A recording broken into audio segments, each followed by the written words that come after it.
How you doing, friends? First things first, please put your hands together for North St. Paul High School.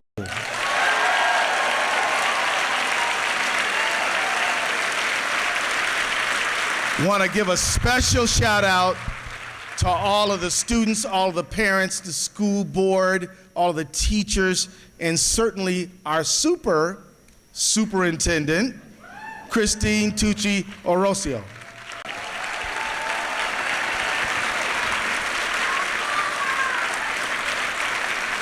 I also want to thank all of you for coming, and I know some people here who need wheelchair accommodation. It's not the perfect scenario, but please, everyone, let's be the Minnesotans that we are and do everything we can to help folks who want to participate in all of the forums. So just want to acknowledge that. Let me also acknowledge a number of folks helped us organize here today.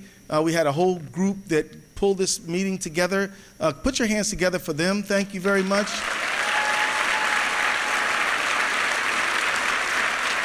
And I mean, all the people who ordered logistics, all the people working security, all the people doing everything that made this moment possible, we're certainly grateful to all of you. I also, friends, need you all, us Minnesotans, to thank these awesome human beings.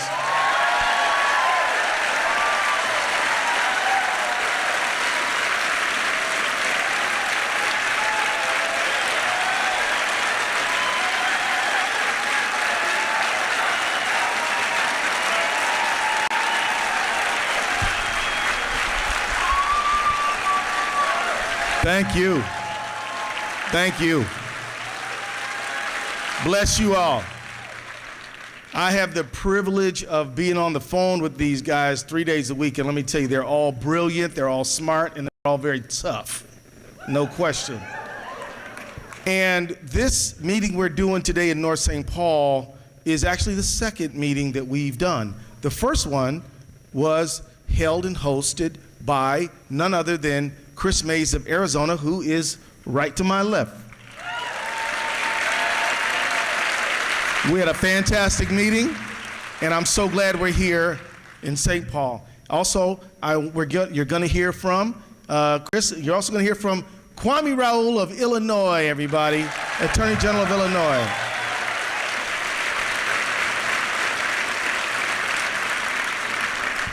And all the way from the East Coast, from Jersey,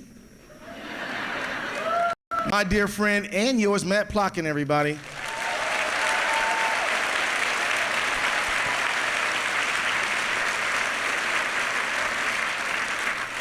And the woman who took on Trump, y'all, Tish James.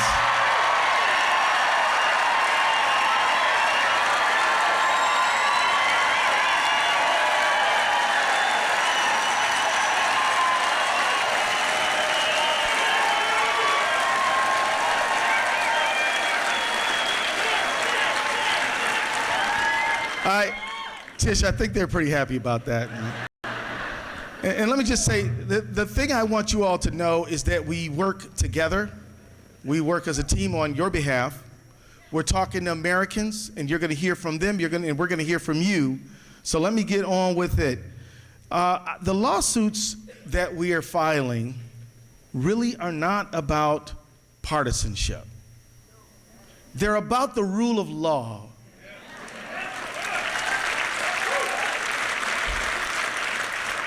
You're going to hear from our colleagues tonight, and they're going to hear from you.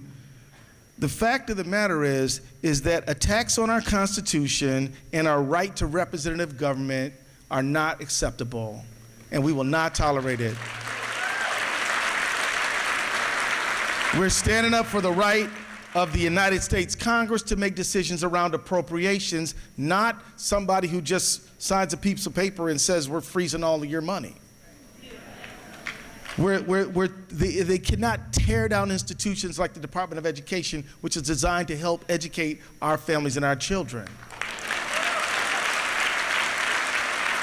And let me say, we have men and women of the press here today, and we're glad they're here.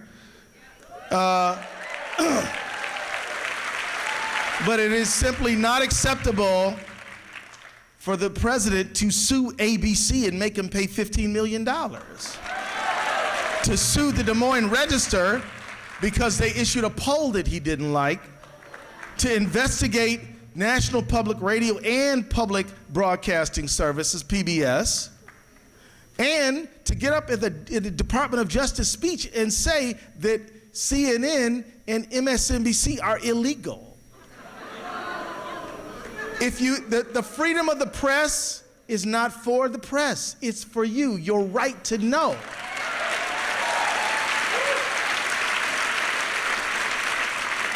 And then he turns around and attacks a law firm, several of them. You have a right to representation, and it is not just wrong, but morally repugnant for him to attack a law firm like Perkins Coie just because they represented Hillary Clinton or whoever else they wanted to represent. But add to the list, Covington and Burlington and Paul Weiss and other law firms.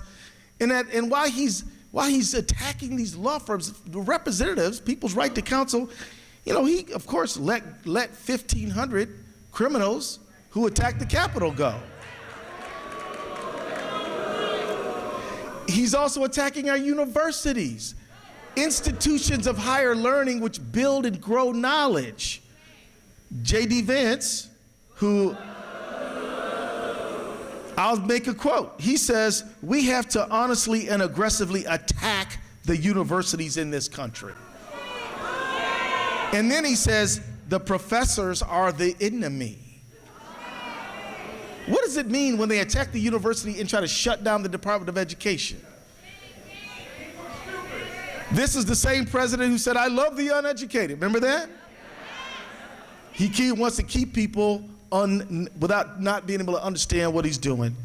And they've launched an investigation into 60 universities, including the University of Minnesota, the cutting down Columbia, and attempting to shut down the Department of Education. So I just want to say DEI is not illegal at all. In fact, it's the opposite of discrimination.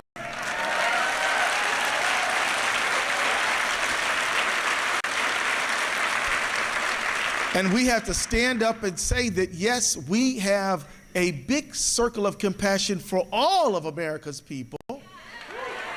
And we want to make sure they are all welcome and included, one and all. No exceptions. Liberty and justice for? Liberty and justice for?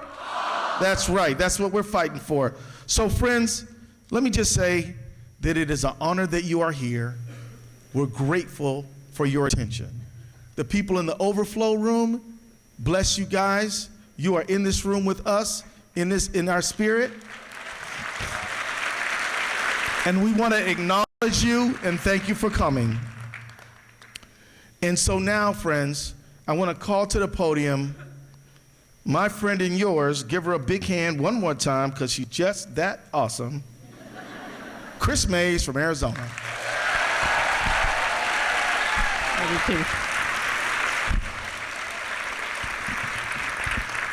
Good evening, Minnesota! You look awesome! What a crowd. I gotta tell you, we thought we had a big crowd in Arizona, but you beat us. You beat us by a long shot. At least been in turnout, but this is amazing. I am so grateful to be able to be here with my colleagues and with your amazing Attorney General, Keith Ellison. Ain't nobody better than him. As he said, we have been holding these community impact hearings across our states, across the country. This is the second of what will be many, because your stories are critical to helping us understand the magnitude of the effects of Trump-Musk actions, unconstitutional actions that are being felt throughout our communities. And if this event is anything like the impact hearing that we held a couple of weeks ago in Phoenix, the stakes for so many people in this room are deeply, deeply personal. This isn't just a policy debate. It's about your livelihoods, your families, and our nation's future.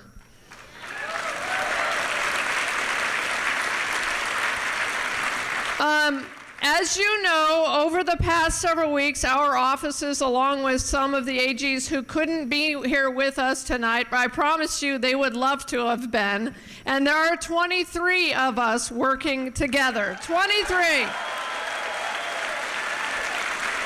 23 AGs standing up for this country, standing up for democracy, and standing up for the people of our country. And we will not stop until the job is done. We will not stop.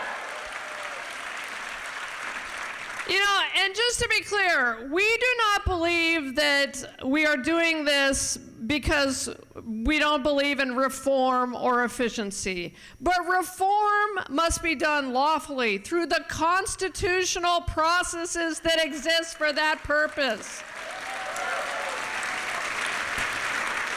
It shouldn't involve the stranger-than-fiction antics that make us feel like we are living in a never-ending reality show. Think Elon Musk with his fake chainsaw, or constant fear-mongering that drives hate and division. The lawsuits that we have filed are about ensuring that our Constitution isn't trampled, that people are protected, and our laws are followed. Positive change does not happen through reckless unilateral actions by a president and an unelected billionaire that harm families and farmers and nonprofits.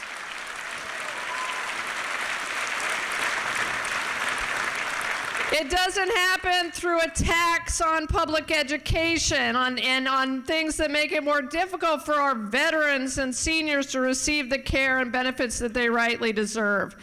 Positive change doesn't destroy the livelihoods of public servants with cruelty and chaos. Chaos is not efficient. Slashing jobs, gutting essential services, and leaving communities scrambling to pick up the pieces is not efficiency, it is destruction, full stop.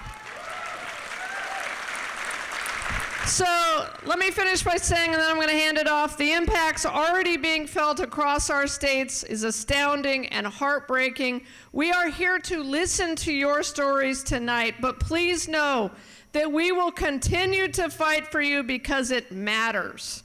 We will continue to stand strong, holding the line with the law in the courts, working together with all hands on deck and speaking truth to power. So thank you so much for being here. And now, I get to introduce the amazing AG of Illinois, Kwami Raoul.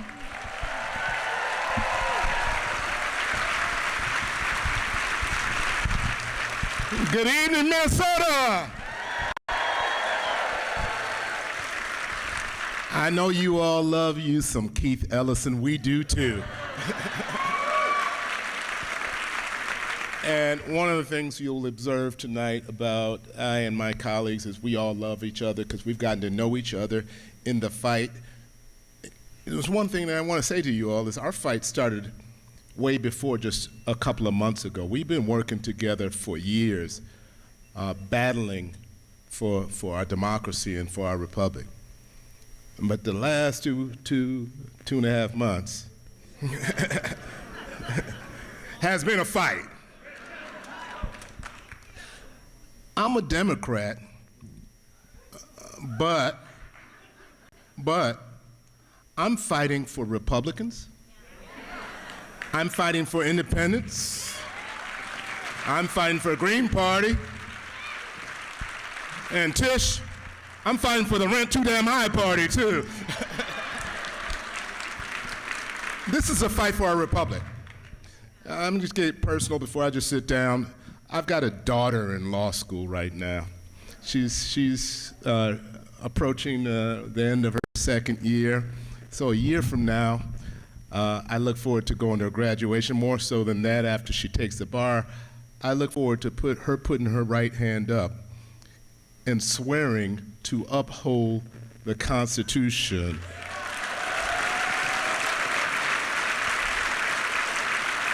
And guess what each and every one of us did? We put our right hands up and we swore to uphold the Constitution. And President Trump was elected and he put his right hand up and lied. Every act has been contrary to the document we all, as Democrats, Republicans, Independents, are supposed to uphold the most. And so our fight is, I want this to be clear, our fight is not a partisan fight. Our fight is a fight for the laws of the United States of America, and more important, for the people of the United States of America.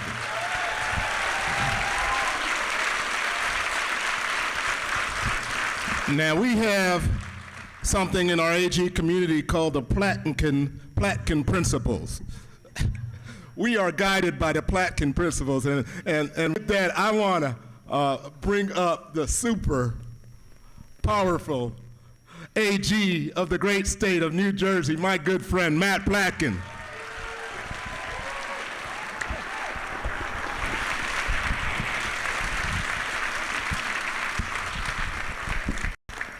Good evening, Minnesota. I got to do this because you know you've done it a few times, but can you give it up one more time for Attorney General Keith Ellison?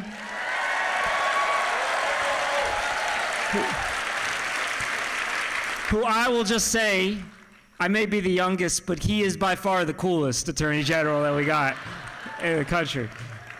It is so great to be with you. I got to say, this crowd is amazing, and it inspires me, and we've been doing a lot of hard work, and the fact that you're showing up in these kinds of numbers in overflow rooms on a weekday night to send a message about what we stand for in this country.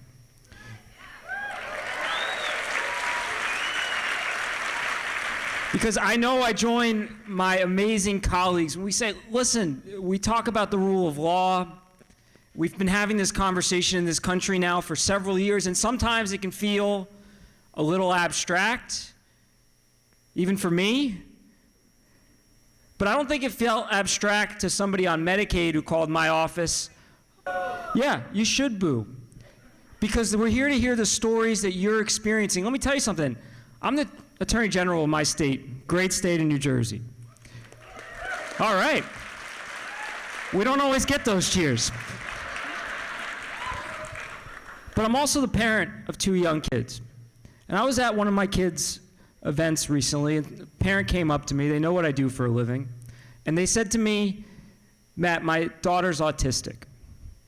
And I gotta be upfront with you, sometimes I'm in the shower, this is 100% true, and I break down sobbing because of how hard it is.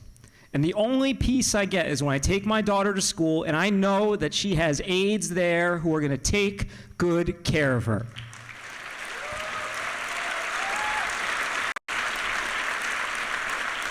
And this administration, today and for weeks now, has told parents like that and people who rely on the services that government provides that because they don't like something that they can't even define politically, they're gonna break the law and they're gonna punish them. They're gonna punish you all. And so when we talk about the rule of law, we talk about what we're fighting for Minnesota, and I'm proud to stand with you. And the one thing I'll ask of you is keep showing up. Keep showing up.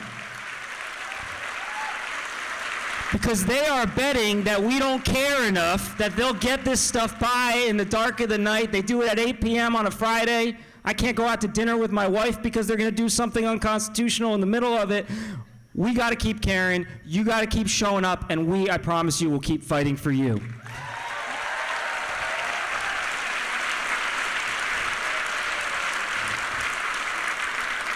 And now I have, you already know her, you gave her a standing ovation already.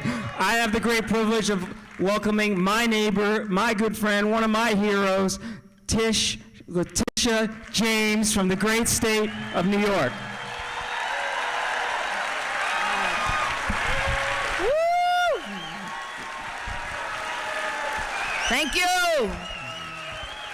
So, as they say in my church, protocol has already been established. But all I want to ask is, Brooklyn in the house? No, okay. What, Brooklyn what? Brooklyn Center, yay! Okay, I'm home, yay!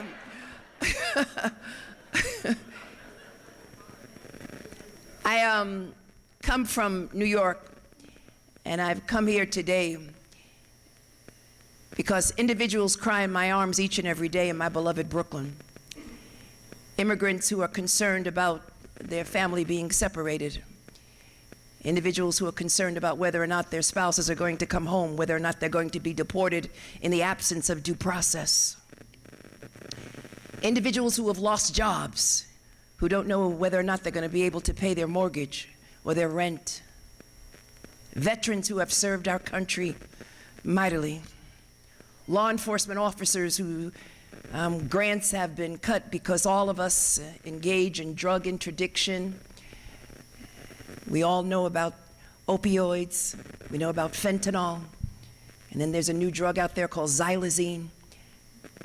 I see it each and every day. I see seniors, because I love my seniors, who are concerned about the privatization of Social Security.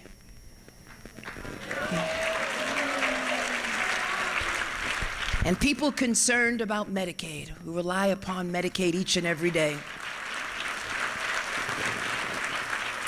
And so just like one of my sheroes, Barbara Jordan, my faith in the Constitution is whole.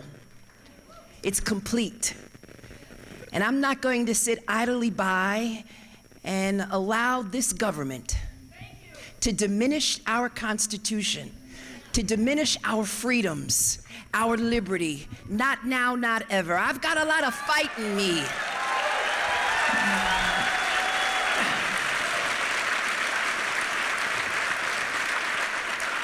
I come from a humble family, and I'm not afraid. Individuals have come up to me in New York and all across, and they've said, Tish, aren't you afraid? And the answer is, I'm more concerned about individuals who are losing all of their benefits. I'm gonna be all right, because I've got righteousness on my side. I've got Americans on my side. I've got individuals who believe in freedom, who believe in liberty, who believe in the rule of law, who believe in our Constitution, that are prepared to stand and fight back. And now, what Democrats need to do is have some steel in their backbone and stand up and fight back. We're all in this together, united as one. Let us all stand up, fight back, and protect this democracy now and for always. God bless you.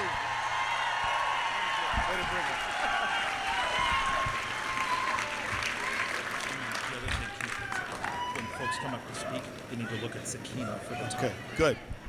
All right, how'd y'all like that? You know, friends, we're up here with you, us AGs from around the country, but there are some other folks who represent you who also are here fighting every single day, and I want to take a second just to acknowledge them. Is that all right? Say hello to Senator Tujon. Senator Rob Kupek. Where are you, Rob? Here's Rob. Senator Liz Bolden from Rochester. Former State Rep Jim Dabney is in the house. Where you at, Jim? I don't know where Jim is, but he is here. Former Minneapolis Mayor R.T. Rybeck is in the house. There's R.T. Former State Rep Senator Ken Eakin is here. Senator Eakin is here. And the leader of the AFL-CIO of Minnesota, none other than Bernie Burnham, is here. Where you at, Bernie? There's Bernie. Thank you, Bernie. Now the meeting is your meeting. We're going to listen to you. We may respond to some things folks say. We may even ask you a follow-up question, but it's your meeting now. We've got some folks who called and wanted to speak in advance, so they're here, and they should, if they speak from the mic, they're speaking from the microphone? They're speaking from right here. Marco, say hi to Marco. So Marco has the mic, and we have Abdulaziz over there. Say hi, Abdulaziz. And they're gonna hold the microphone for you, so you don't have to worry about doing that. And then we're gonna hear stories from some other folks who may or may not have called in advance, but we want to hear from as many people as we can. And finally, we're gonna hear with folks who've come here with ideas about next steps. One thing I hear from people all the time is, what do you want us to do? What can we do? And we're gonna address that tonight. We got plans. So first up, Mayor Melvin Carter.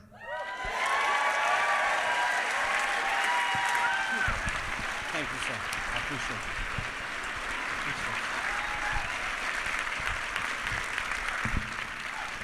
Good evening. I have one question. Is St. Paul in the house?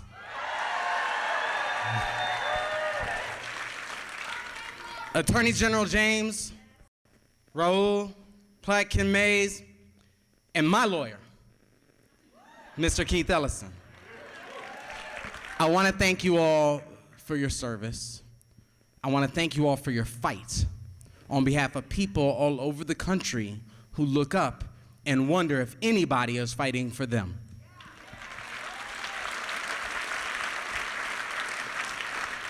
I say all the time that Attorney General Ellison is my lawyer, and it is a blessing to really mean it. I appreciate that. My page says I'm also supposed to thank you, Attorney General Ellison, for inviting me to speak here tonight. I thought that was a great honor until I realized who all I was speaking after.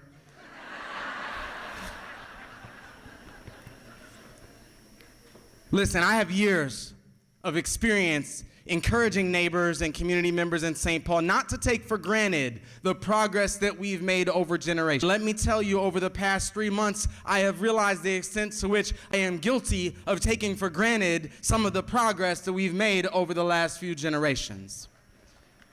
So much of the aspects of the things that we take for granted as part of our community life, the way we operate in community life, just seem to be every day under siege. Inflation caused by tariffs, threats, turmoil, and uncertainty have changed our trips to the grocery store and fundamentally changed the economics of the critical infrastructure and other types of projects that we have planned right here in our community. Attacks on federal programs have left our families, our veterans, without employment and health care coverage. And the hateful, shameful rhetoric we hear from Washington, D.C. every day on public safety and immigration has made us all less safe.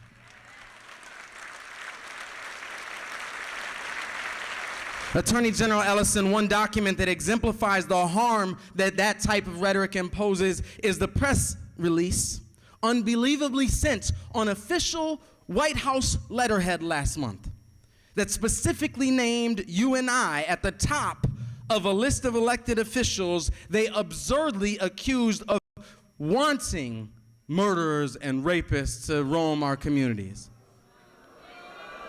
Now, let me tell you something. One, not only is that not true, I need you to know that in St. Paul, we come close to about doubling the national case clearance rate for homicides.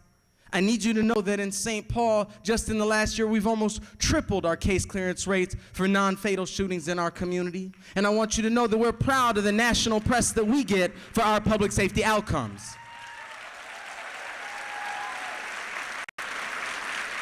I want you to know that that work is more urgent today than ever before as local leaders across our country work hard to prevent a repeat of the historic homicide surge that we all suffered through during the first Trump administration. And I want you to know that if the federal administration is intent on public safety and immigration policies and actions that only target violent offenders who have an active threat on our communities, then they ought to make that clear so that law-abiding, tax-paying, hard-working families don't listen to their rhetoric and find themselves terrified to just go to church or take their children to school.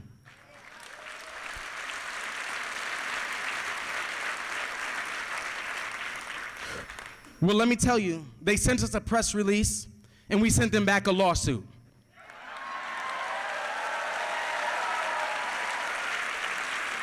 And I was about to tell you we sent that lawsuit because we won't allow, but I realize that's the wrong lexicon because I live in I stand on the shoulders of the civil rights movement, and people who would have looked you in the eyes and said it a different way would have said, we ain't gonna let nobody tell our communities that we have to weaponize our police officers as immigration agents.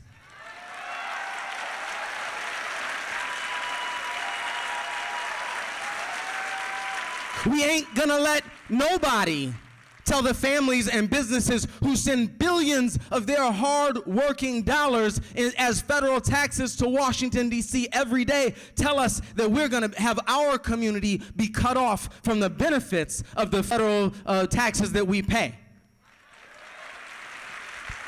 The patriots at the Boston Tea Party would not allow taxation without representation, and let me tell you, neither will we.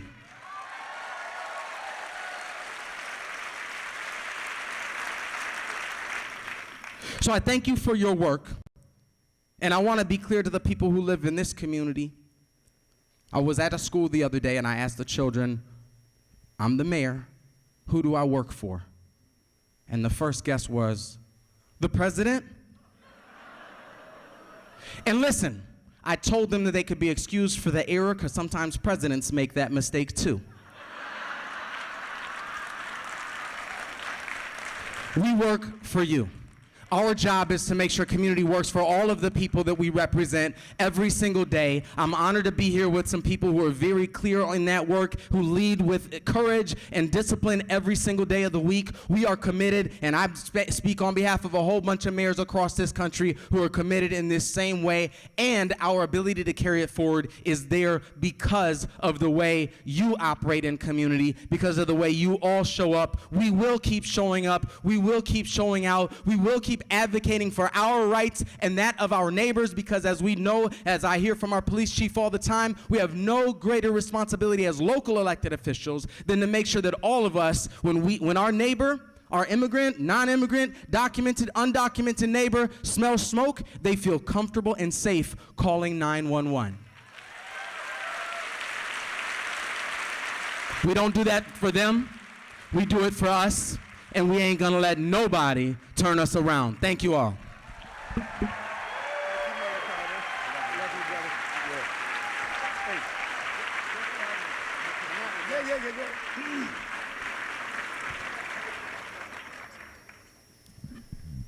Next speaker is Reverend Alfred Babington Johnson.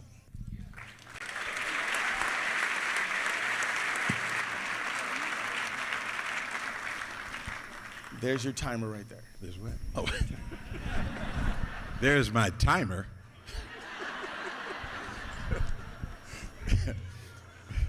Attorney General Ellison, and to the other attorneys general present and aligned in this fight to stop and reverse this season of executive overreach, I'm Reverend Alfred Babington Johnson, the convener of His Works United, the largest ecumenical gathering of African American churches in the state of Minnesota.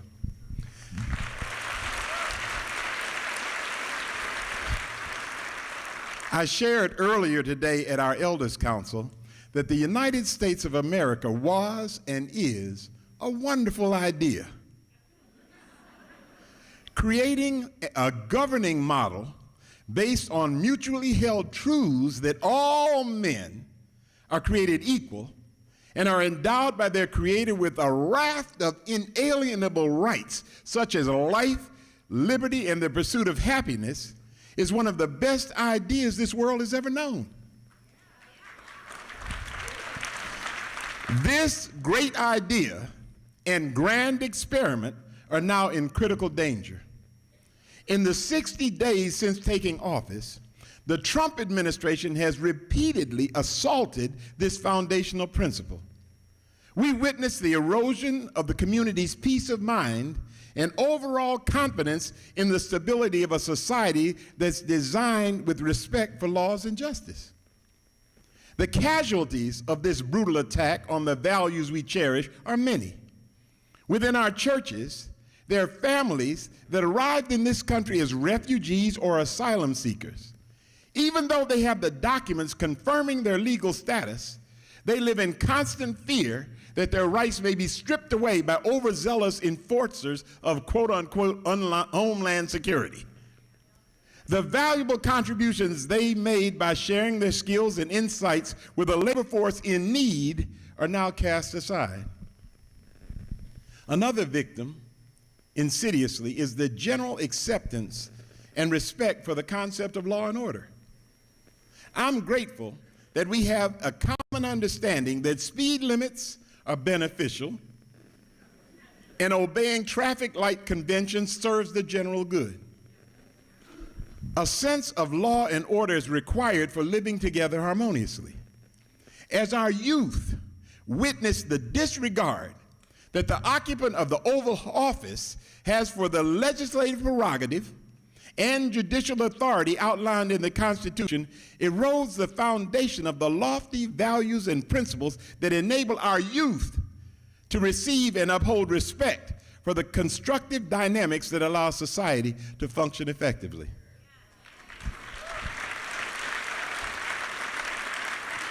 It's a slippery slope.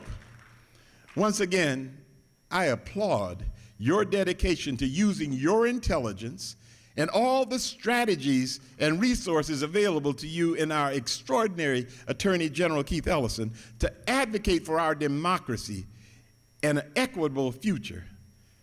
Thank you for your courage. Thank you for your skills. Stay strong. Love you, brother. Okay. So now I'm going to start calling fucks up in groups. May I have Susan Kelly, CEO of Minnesota Council of Churches, Maricruz Lozano of Unidos, Nikki Villavicencio of Maplewood City Council, and Kat Rome. Can all of y'all come up here?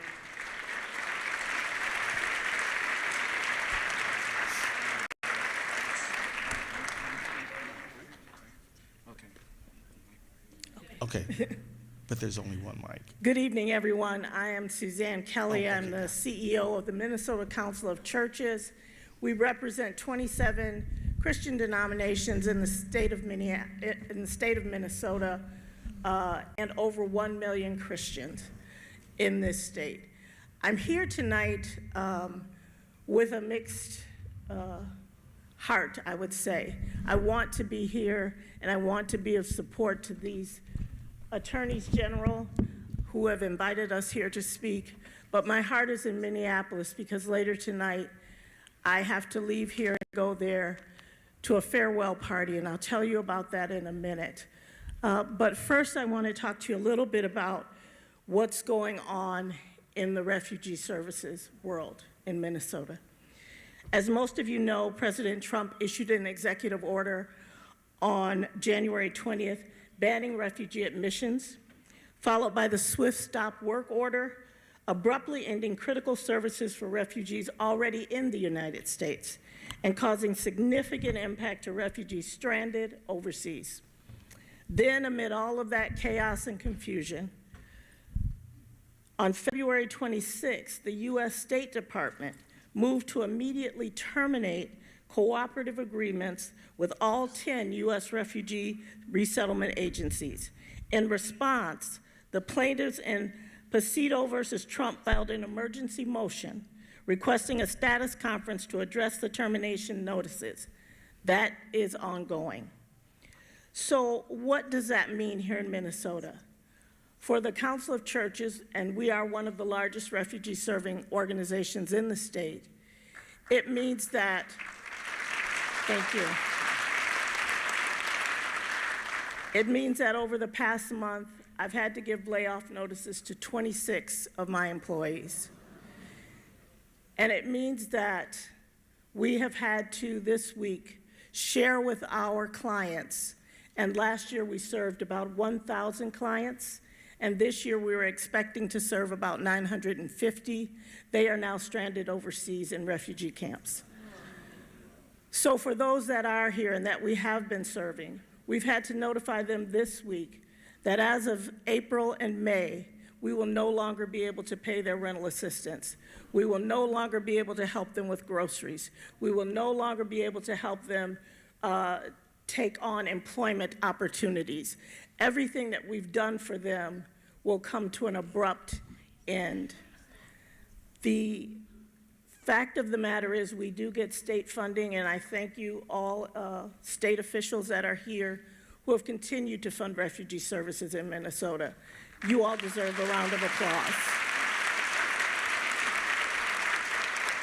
But for us, we rely on federal funding. That's just the simple fact of it. And for us, what that means is this year we are going to lose $4 million in direct aid to our clients. We simply can't make that up on our own as a nonprofit, faith-based organization here. And so I told you that I had mixed feelings about being here tonight. It's because tonight I have to leave here. We're having a farewell party for all 26 of those employees. We have to say goodbye to them, and the troublesome part for me is that most of the 26 are refugees and asylees themselves. They've been here, most of them less than 3 years in this country. They are Ukrainian, they are Somali, they are from countries around the world, and they have taken on the task, and I mean they work selflessly, to help those who are coming who are in their shoes. They know what it feels like, and they have wanted to help. Even as the last days of their work approach, they've been trying to figure out what's going to happen to our clients. What can we come back and volunteer? That is the kind of dedication that they have. And so tonight we have to say goodbye to them. They start leaving us tomorrow and then next week. And so I would just encourage the Trump administration to understand that this is much more than politics, much more than politics. This is about people's lives, people who have come here fleeing refugee camps, fleeing war, who have looked to America to offer them a better opportunity. And unfortunately, with what's going on right now, we are losing our ability to be able to do that. And so I ask you, those of you, whatever your faith tradition, please pray with us for those individuals and pray with us for this country. We're better than this. Thank you. You want to go now? You ready? Let's take Nikki. There you go. You gonna hold your mic for your mom? Mm-hmm. Good evening, East Metro. I am Nikki Villavicencio. I use she, her, sha pronouns, and I happen to be your Maplewood City Council member and chair of the Minnesota Council on Disability.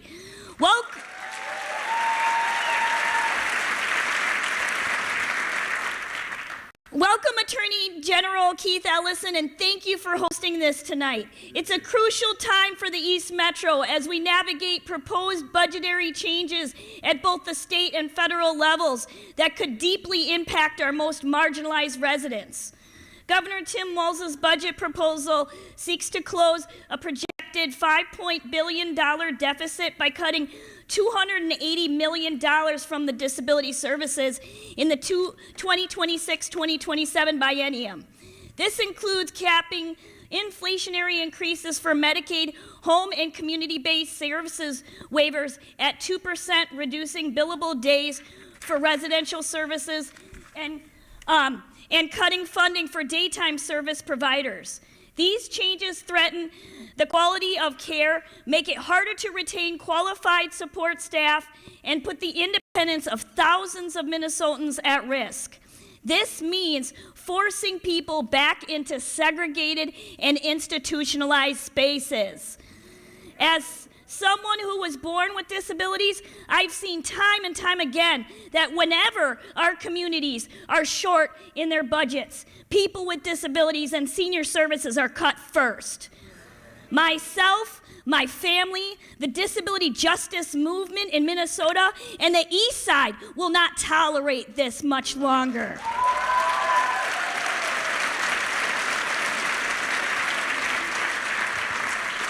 Adding to this challenge, proposed federal Medicaid cuts could remove up to $880 billion from the program over the next decade, with Minnesota potentially losing up to $1.6 billion in 2027 alone. These reductions would further strain our health care and social services systems. These reductions would further strain our healthcare and social services systems, disproportionately affecting low-income families, seniors, and individuals with disabilities. We are calling on all of you. We must keep asking our leaders to show their solidarity with us in defending these essential services. We need your leadership in advocating for protections at the county level, the state level, and the federal level. We need our elected representatives, churches, and community leaders challenging these harmful federal policies and ensuring that Minnesota does not balance its budget at the expense of the most marginalized.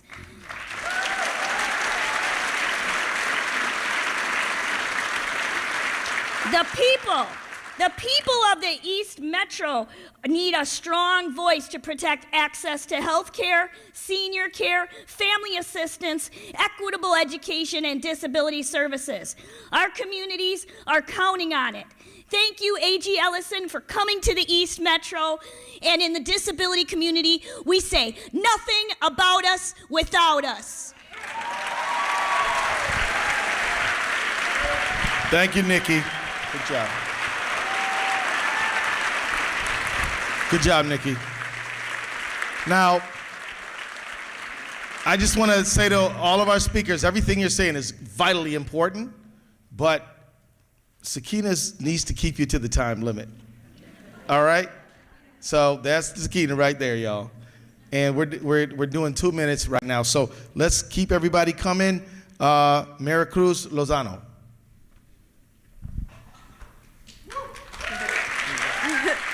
Good evening, everyone. First, I want to thank all the attorney generals from across the state for being here today and taking the time to listen. A special thanks to Attorney General Keith Ellison for bringing us all together. My name is Maricruz Lozano Rios. I am a leader with Unidos Minnesota and an employee of YWCA St. Paul. I am also a DACA recipient and the daughter of immigrants. Although I have lived most of my life in Minnesota, I would have never been prepared for what I've experienced under the current Trump administration. About a month ago, my mother's partner left home early one morning to stop at a BP gas station and refuel his work van. At 8:45 a.m., he was arrested by ICE. He was able to call my mother and inform her that ICE had detained him. He asked her to stay calm and contact his family and reach out to his lawyer so they could work together to secure his release. Sadly, within just 2 weeks, he was transferred to a detention center in Louisiana, where he would stay another 2 weeks before being sent back to his country of origin. It was so immediate. There was no time to be able to do anything. It is deplorable that this happened to my mother's partner, but I am also as frightened of what would have happened had my mother been there with him. Since that day, I have not stopped thinking of what might have happened to my mother, the fear of losing her, or even worse, what would happen to her if she were to get detained frightens me. The truth is that we live under an administration that quite frankly does not care about any of us. My mom is unemployed and had to sell the house she and her partner worked so hard to buy. She sold all her belongings to make ends meet, and now is entirely dependent of my family and me, and that is not fair. My mother should not have to live in fear and lose everything that she has worked so hard to attain.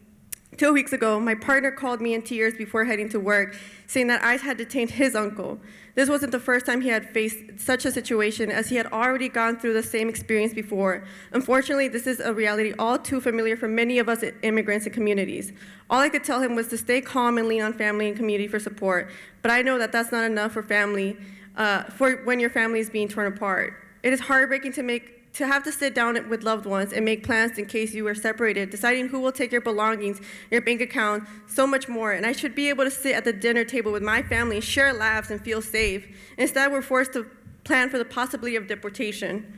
Though the uncertainty and fear are real, I am also deeply committed to advocating for our communities during these harsh political times.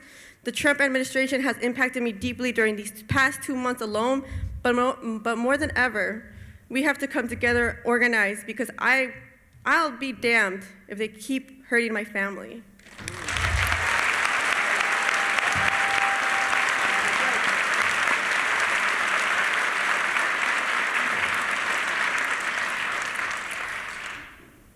My name is Kat Rohn. I serve as Executive Director of Outfront Minnesota, our state's largest LGBTQ advocacy organization. Earlier today, I was at an event with LGBTQ youth from around the state, and the resounding message that I heard was, it is really scary right now. But I am so grateful to be in Minnesota. And the truth is, we are seeing folks literally uprooting their lives and moving to our state from states all around this country that have moved forward harmful laws against LGBTQ individuals. We should be proud of our state and our record. We have tremendous champions here and allies, and few have been stronger than our Attorney General, Keith Ellison. None of us are standing on the sidelines here in Minnesota. Justice Sonia Sotomayor said in her discussion on Scrimeti, when you're 1% of the population or less, it is very hard to see how the democratic process is going to protect you. There have been difficult conversations about LGBTQ rights, in particular trans rights, that cut across political lines, unfortunately. But I think we are having the wrong conversations. This isn't about my rights. This isn't about our community's rights. This is about all of our rights to make decisions about our bodies, lives, and futures.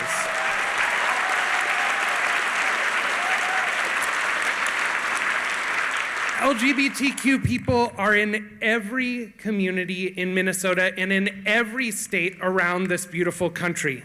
But we need folks stepping up, speaking out, and standing up for our rights.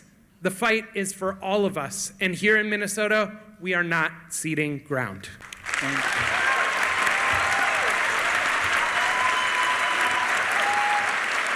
I got the timer right here. Okay, I have a question. Do we have any public servants in the House? As a young Girl Scout, I used to join trash pickups in my local parks. I felt a responsibility to do something to make my local environment just a little bit less polluted. Eventually, the desire for a cleaner world led me to a career in public service, and I joined USAID, the United States Agency for International Development. Thank you. USAID is, or was, or one day again will be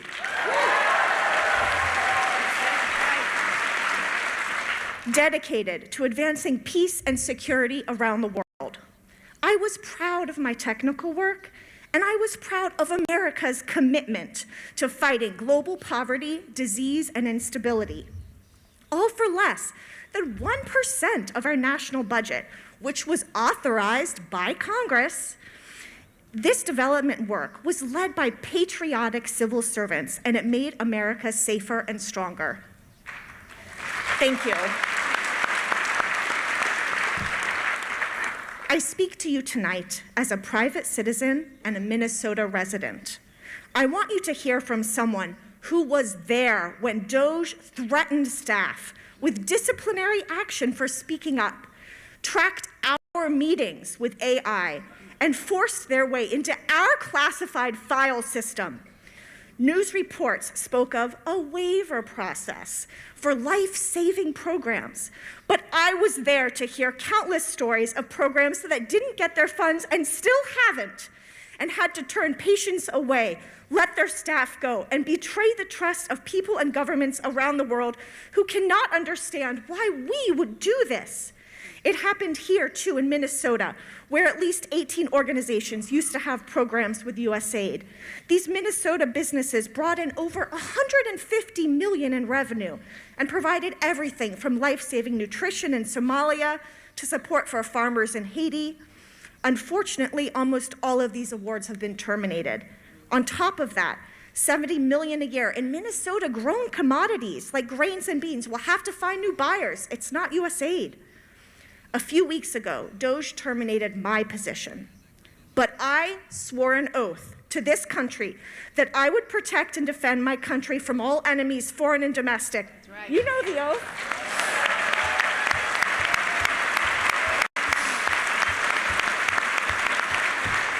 This was more than words. It was a promise by a little girl who knows that even in a world overflowing with pollution, we must focus on what is in front of us and do our part. A promise to my future great-grandchildren that I will tell them that I did not stand by when I saw my democracy crumble. And tonight I ask you to join me.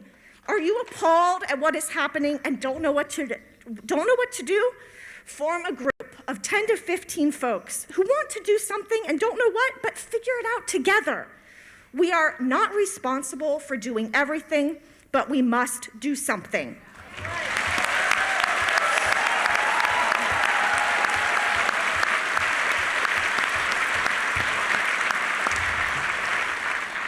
And to everyone here tonight, ask yourself, what would you do if your democracy was dismantled?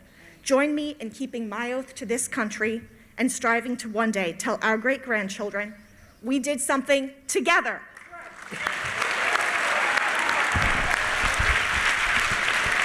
Thank you. And so now let me call forth Susie Kaufman, Moms Demand Action, Jean Comstock, Dr. Eric Hoagland, and Dr. Kelsey Leonard-Smith, and AJ Anderson. Can you all come up to either Marco or to Abdulaziz? Take it away. I will do. Okay. So I'm a former New Yorker, so I'm going to try to talk fast. Thank you so much for giving me the opportunity to speak here tonight. I am Susie Kaufman. I'm the state chapter leader for Moms Demand Action for Gun Sense in America. As we advocate for common sense gun laws in our state, we know that the reality of the federal landscape looms over us. In fact, just yesterday, the Trump administration's Justice Department announced a proposed rule that would make it easier for domestic abusers and other violent criminals who are not allowed to have guns to rearm themselves. Gun violence is already the #1 cause of death for children and teens in this country, and the Trump administration seems committed to making this crisis even worse. We can and will overcome the challenges that the next 4 years present for our country and for this movement. When Trump first took office in 2016, the NRA, which was his biggest outside donor, had every reason to believe that it would be able to impose its will in Washington.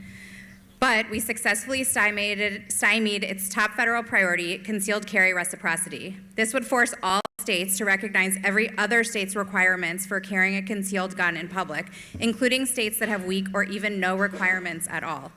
This law would override state gun laws and make it easier for people with dangerous histories, like violent criminals, to carry a concealed gun in states that wouldn't otherwise let them. And today, we actually face another push to implement this legislation here. This legislation would put our communities at a greater risk for gun violence, endanger law enforcement, and make it difficult to stop the flow of illegal guns. Data shows that when states repeal strong permit requirements for carrying a concealed gun in public, gun assaults increase by 32%. We actually are also taking this fight directly to the gun industry, and we have two champion AGs here, and Keith Ellison and Matt Platkin, who are actually suing Glock for their, so we're very grateful for suing Glock for selling a handgun that can easily be converted into a machine gun. Overall, we know that there is more work to be done because this administration is committed to making the scourge of gun violence worse, and we're grateful for all the AGs and the work they're doing to help us. Thank you. Gene Comstock. Yeah, thank you. Sorry. Okay, excellent. Hello, I'm Jean Comstock. I've been working on climate action for about 20 years, and I am currently a leader also with Unidos, Minnesota. Yeah. Over the course of that time, I've seen how the costs of climate change, like extreme weather, utility bills, ever-increasing homeowners insurance, and so on, are an increasingly heavy burden that holds us back, even though we know the need for action is greater than ever. We are clear that the costs of burning fossil fuels are too great, and we need solutions at scale. We want to thank you for joining the fight to protect MnSEFA, suing on behalf of California, Illinois, and Maine to protect public green banks from Trump's attacks. Ask any of our Unidos Climate Action colleagues in St. Paul, what's the most exciting and impactful project you've worked on so far? I expect they will say the Heights. The Heights, a retired golf course, so 112 acres on the east side of St. Paul, with potential for creating 1,000 new housing units and 1,000 new jobs. The St. Paul Port Authority bought the site for redevelopment in 2019 and suggested a high bar for sustainability, planting the idea with us that this development could be gas-free. For years, we worked with the Port Authority, the city developers, and many other partners to finally make a district geothermal energy system a reality of the Heights. The final obstacle was the upfront cost. We needed a loan. So in March of 2024, many of us got on our phones and eagerly listened in on one of the first meetings of MnSEFA, the Minnesota Climate Innovation Finance Authority, our state's own green bank. And their voted unanimously to approve this loan, and we were on our way. The Heights is now set to become the largest site of affordable housing in the state of Minnesota, and there's no gas. Currently, we're hosting house parties and knocking on doors in our neighborhoods, talking to people about leaving gas, and we're getting positive responses. Unfortunately, Donald Trump is trying to do away with our state green banks. So please, we ask you to do all you can and appreciate your help on this. We need to fight, all of us here, call your reps, keep our state's green banks going. Thank you. Again, I want to thank everybody for trying to stay within the 2 minutes. And let me remind you, when you go over, you're taking time from the people behind you. So please, try to do that if you can. Go for it. Hello, everyone. My name is Dr. Eric Haugland. I use he, him pronouns. I'm a family medicine physician and gender care specialist with North Memorial Health in Brooklyn Center, Minnesota. And I also work with Family Tree Clinic in Minneapolis. At both sites, I see many Minnesotan youth, but I also see an alarmingly high number of medical care refuge patients who have traveled from other states, sometimes at great expense, to seek refuge in Minnesota and to get the care that they need and deserve. Although my statements here today are highly influenced by the roles of both clinics, I'm speaking today in my own capacity, not as a designated representative of either clinic. The explosion that we have all witnessed in the number of trans youth coming out is not a result of a push to make more kids trans. It is the result of a society that overall has become more accepting and aware of trans identities for youth and has provided youth with more access to and information on these topics. In my own journey as a gender care physician, I have heard so many stories from individuals who have shared with me their own struggles with not feeling like they belonged in their own bodies. But over the years that I have been doing this work, I have also seen so many people flourish after establishing care in our clinics and finally being heard by a medical professional for the first time.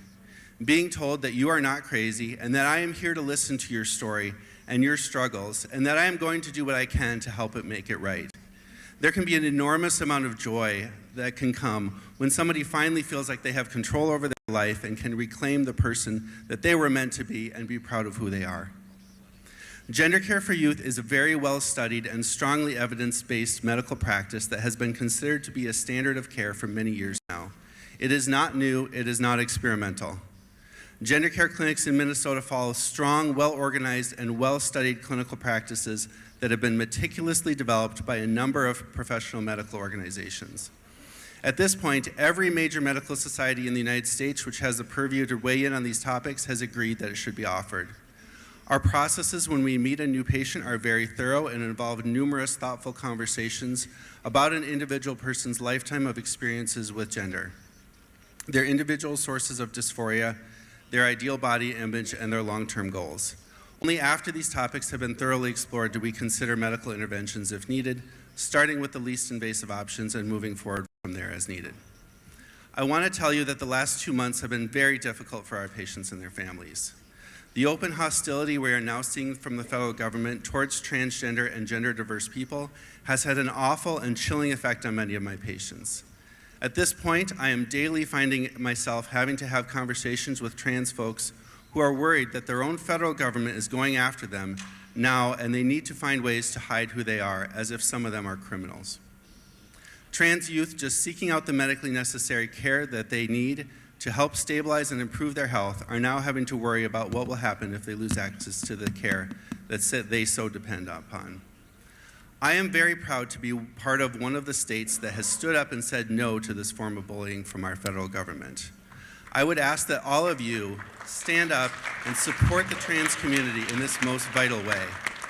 In states that have banned this essential medical care, we have already seen a sharp increase in mental health concerns and suicidality among trans youth who have lost hope for a brighter and better future.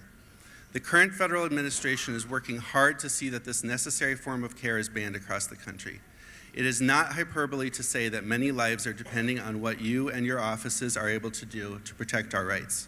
Thank you for what you are doing, and thank you for being here.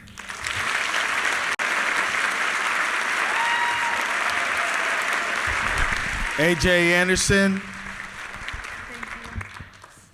Thanks, Eric. I'm Kelsey Leonard-Smith.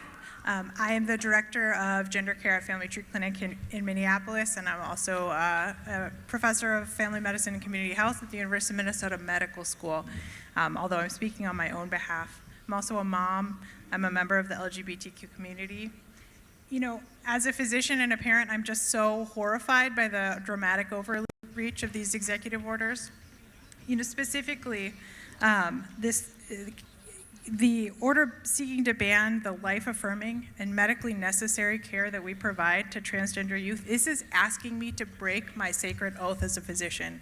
It is saying, do harm, when I have said I will not do harm.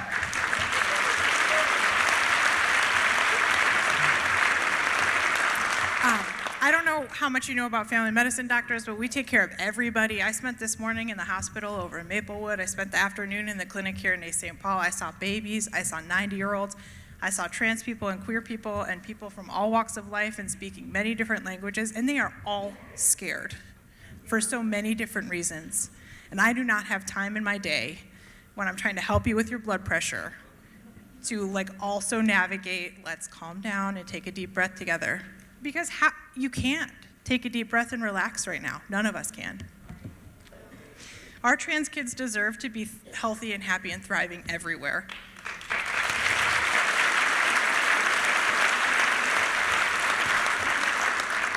And our federal government does not belong in my clinic. It doesn't belong in my exam room.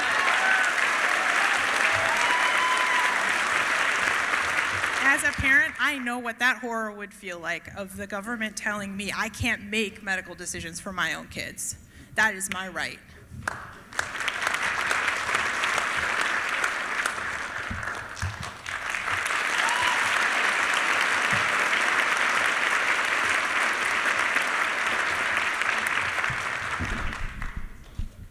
Hi, I'm Kit Anderson. I'm from Moorhead, Minnesota. I'm a mom and a teacher. I have 4 children. One of my children's right here. This is AJ. She's a 12-year-old transgender girl. The big thing, and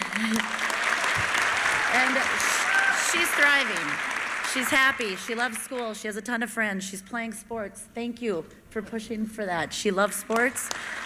She was recently cut from a club softball team. She was on the team about 2 months. And I got a call just hours before our team pictures. I was on my way home to do her hair for the pictures. And one of the board members called and said she was going to be off the team because her birth certificate would not match her gender identity. So, and that was not a Minnesota high school association group. It was a club group, so they felt they had the right to do that. So that was the first taste for us of something really negative that has happened to us. The second thing, so I really want people to understand that this is a trans athlete. There's a lot of talk right now about, we see the images of the transitioned adult males who are working in sports against women. This is a transgender athlete. She's 12 years old. She was cut from that team as an 11-year-old, 5th grade girl. The other thing I want people to remember is when we talk about gender affirming care, the president keeps saying that it's irreversible damage will be done to these children. The irreversible damage that will be done to her is that she won't be able to get her puberty blockers. That will make her turn into a man.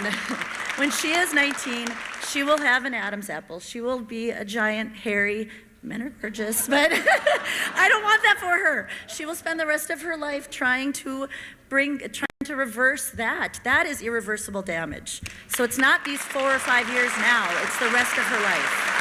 Thank you.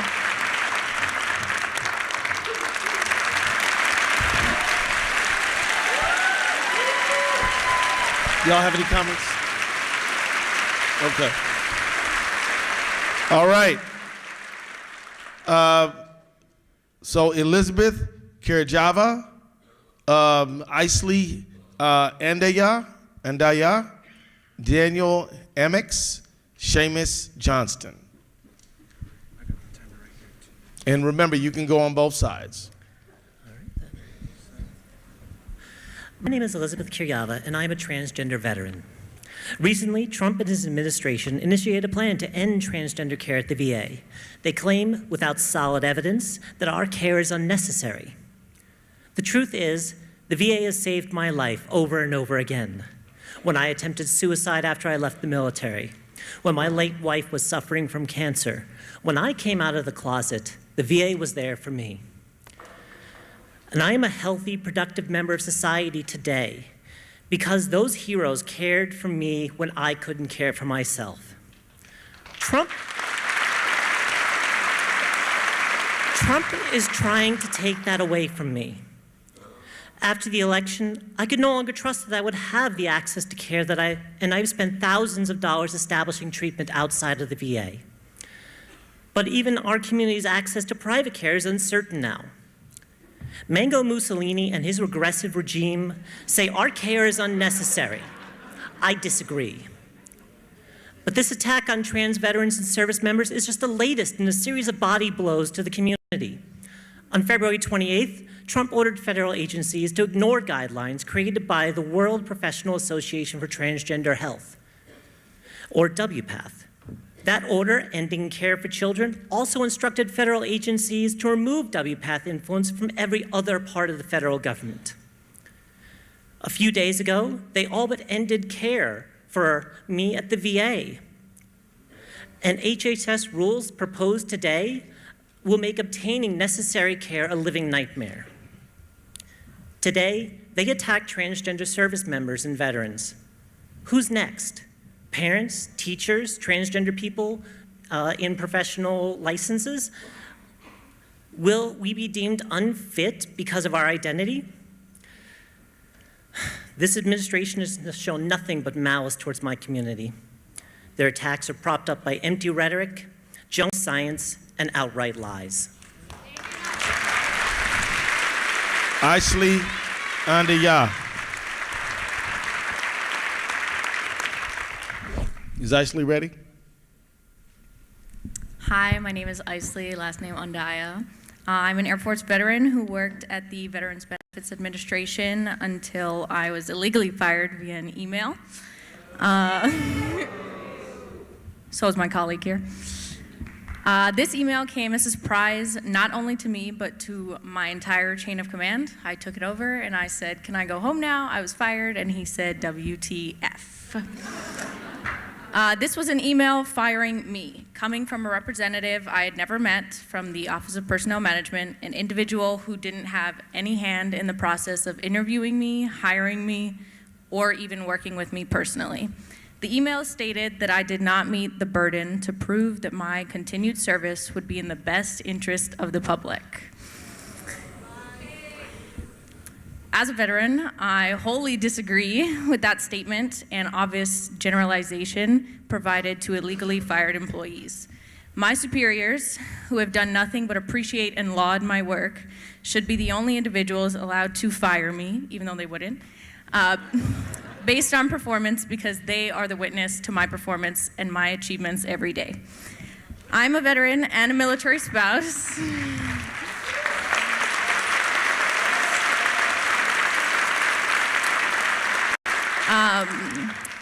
In Minnesota, just trying to continue my service to my country by helping our courageous veterans who put their lives on the line 24/7. Stop firing veterans, stop firing federal workers, and stand up for and fight for what is right. Daniel Amex, All right. AFG shop steward and veteran. Yeah, hi, I'm Daniel Amex. I'll be brief because I was born in Brooklyn, Flatbush represent. I too am a U.S. Army veteran. 10 years ago, thank you. 10 years ago, I went to Minneapolis Community Technical College where I met Keith. How you doing, man? To become a nurse. Now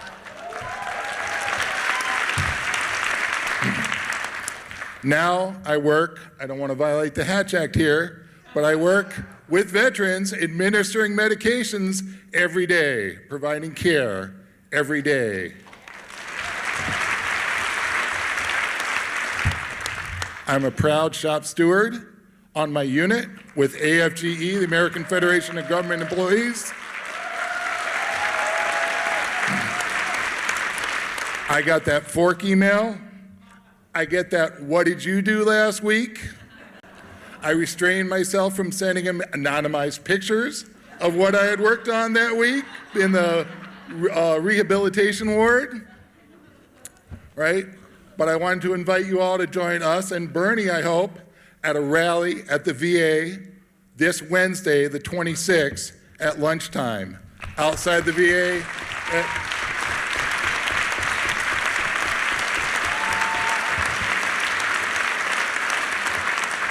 By the light rail, just outside the gate. Keith, can I give you this? Will you be there?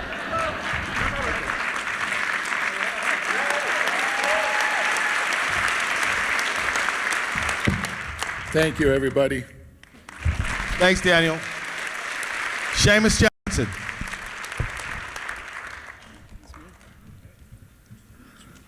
All right. I'm just here to say thank you. My name's Seamus Johnston, pronouns he, him, resident of Wabasha County, which is halfway between St. Paul and the Iowa border. It's the most beautiful place on earth, in my biased opinion. I'm queer. My husband and I have been saving up money with the American dream of maybe one day opening a textile mill there. My day job as a federal employee at 18F was writing software. I made it easier for people to file taxes. I made it easier for cities and towns to get government URLs. I did that work until I was laid off in the middle of the night on a weekend. I'm grieving. We didn't deserve this, and so I'm just here. Thank you so much for fighting for us, because it is an irreparable harm to America when your government servants, your civil servants, can't live in the communities we serve.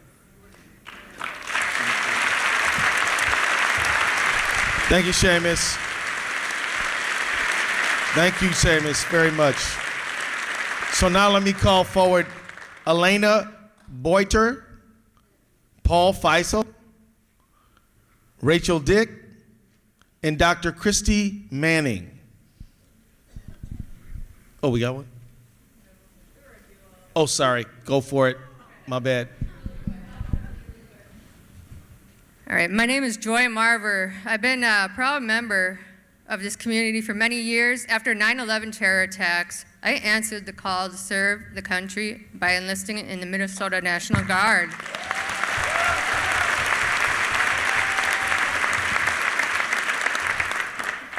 Over the next 20 years, I served with pride under multiple administrations, including deployments to Iraq during Operation Iraqi Freedom during the surge, 22-month deployment with the Red Bulls.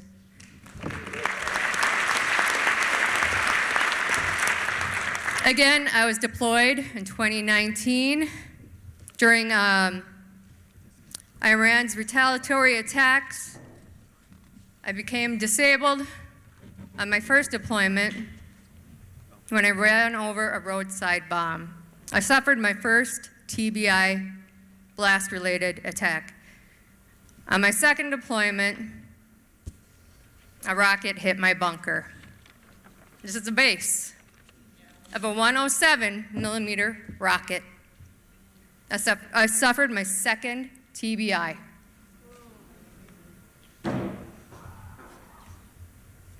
These are invisible wounds. Not many people can tell I'm a disabled veteran.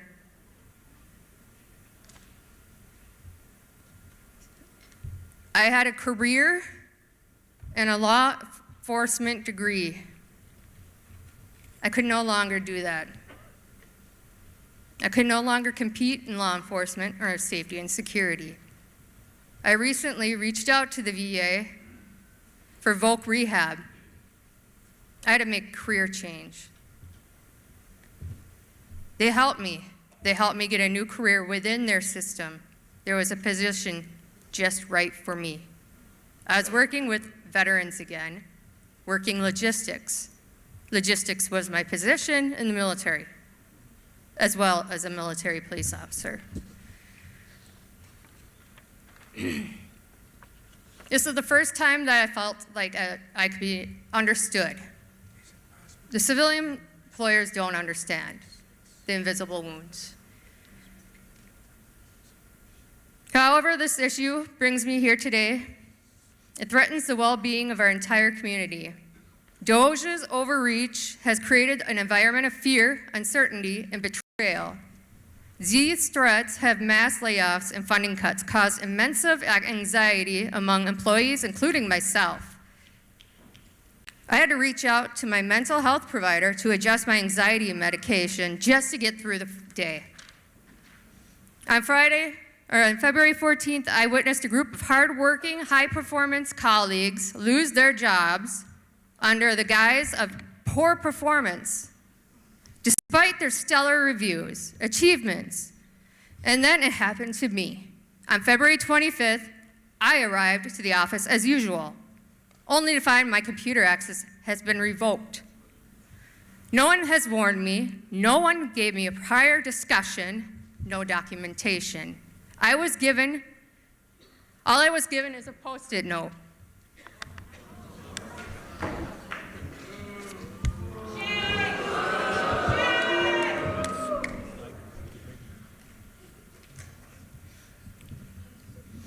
Okay.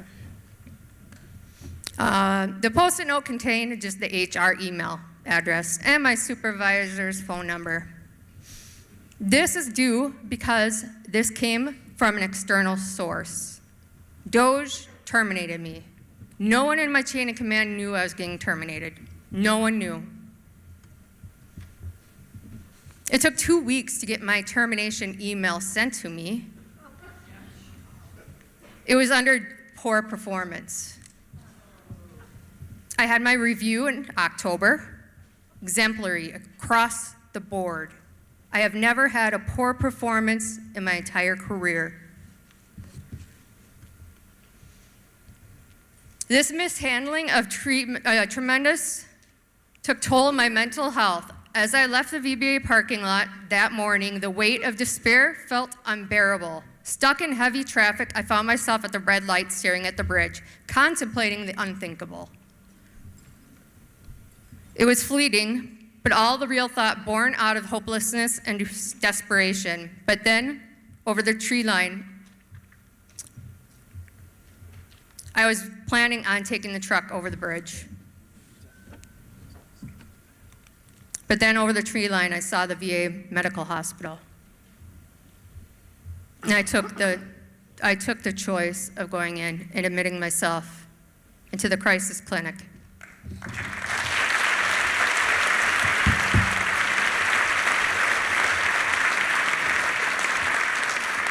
Cutting across all lanes of traffic to check myself in, I could barely speak the words, "I need help." Their quick response and understanding of a veteran's thought process saved my life that day. This is why I'm speaking to you now. DOJ's overreach isn't budgetary decision, it's a chainsaw solution, cutting through the heart of our community. It's creating mental health crises, disabling families, and leaving dedicated employees feeling abandoned and disposable.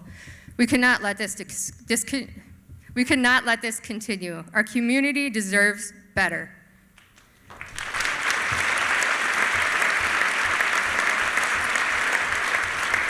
We demand fairness, transparency, and humanity in decision-making processes. Together, we can stand up to this overreach and fight the values and integrity that define us. Don't fuck with a veteran.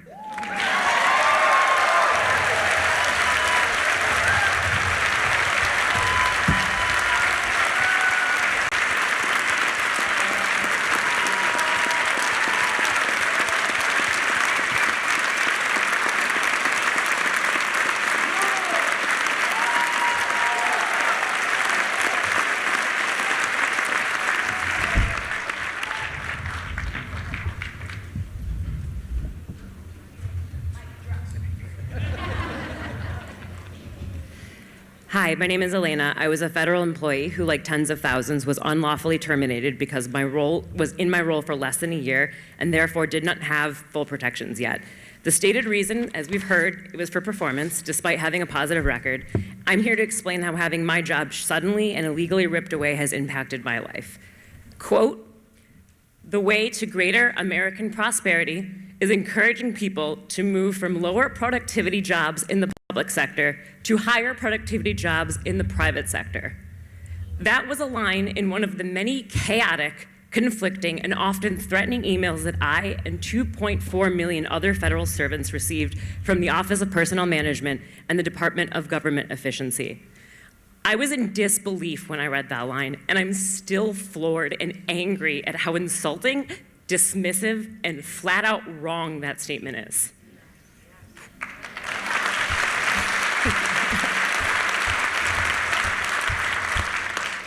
I could talk about how my job was to help agencies and their services be more efficient and was terminated anyway, and how it was an honor to serve my country.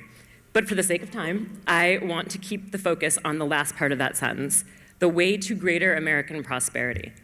Is being terminated with 20 minutes notice and based on a lie about my performance the way to greater American prosperity? No. Because of the reckless actions of this administration, I've been unemployed for over a month. I lost my health insurance, I didn't get a severance, so I'm tapping into my emergency fund to pay my rent and bills. I've been dropped into a saturated job market. The private sector layoffs are not easing up and hiring is slowing down.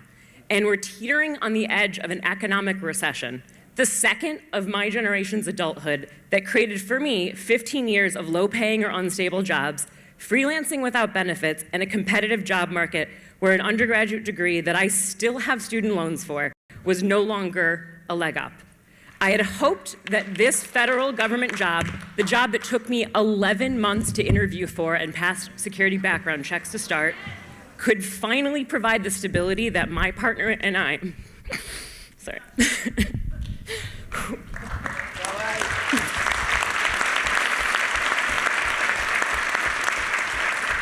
that my partner and I needed to achieve the things long considered to be the American dream. Now we are forced to put our plans of starting a family, of owning a home, on hold indefinitely. And I fear that this disruption of this dream will be felt for the rest of our lives. A version of my story is happening right now for an estimated 200,000 other federal employees and their families across the country, and more soon with the upcoming reductions in force that are soon to hit the rest of the federal government. Is dumping a high record number of people on unemployment and growing recession the way to greater American prosperity? And along with that, this administration is eliminating how our society ensures we have decent education, safe and reliable food, scientific research advances, consumer protections, clean air and water, Social Security, Medicare, Medicaid, international diplomacy, civil rights, democratic values, and all of the things that once made this country the place where greater prosperity was possible. It's that prosperity that my grandparents were able to immigrate here to achieve, only to have it now become unachievable for their descendant. Is dismantling our public institutions and services the way to greater American prosperity? So I ask, who exactly are the ones prospering? Because the moves that this administration is making increase the prosperity for billionaires while stripping it away from us, the people. How much more loss can our economy, our health, our society, and all of our dignities take? How long will our elected officials be willing to allow true American dreams to be ripped away from the working and middle class families? And how long will regular people like me tolerate it?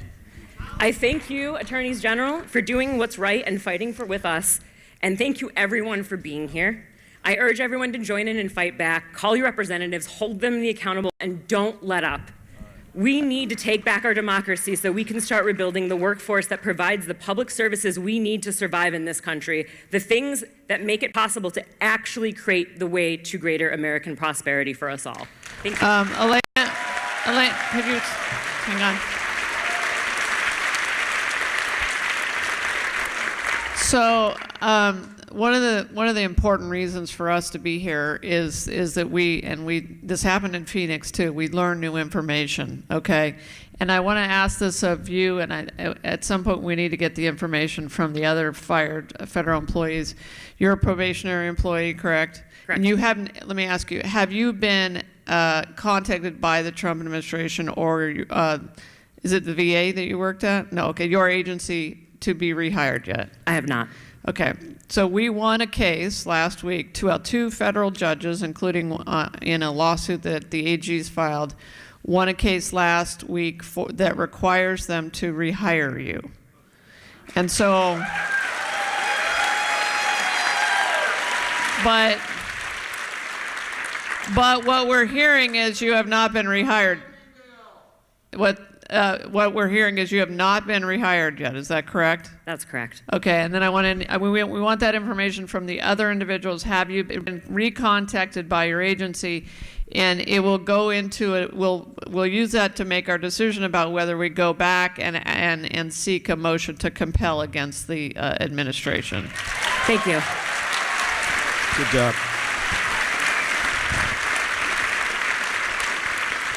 Again, you know, these hearings, they're not just speak outs. We're actually gathering evidence from you.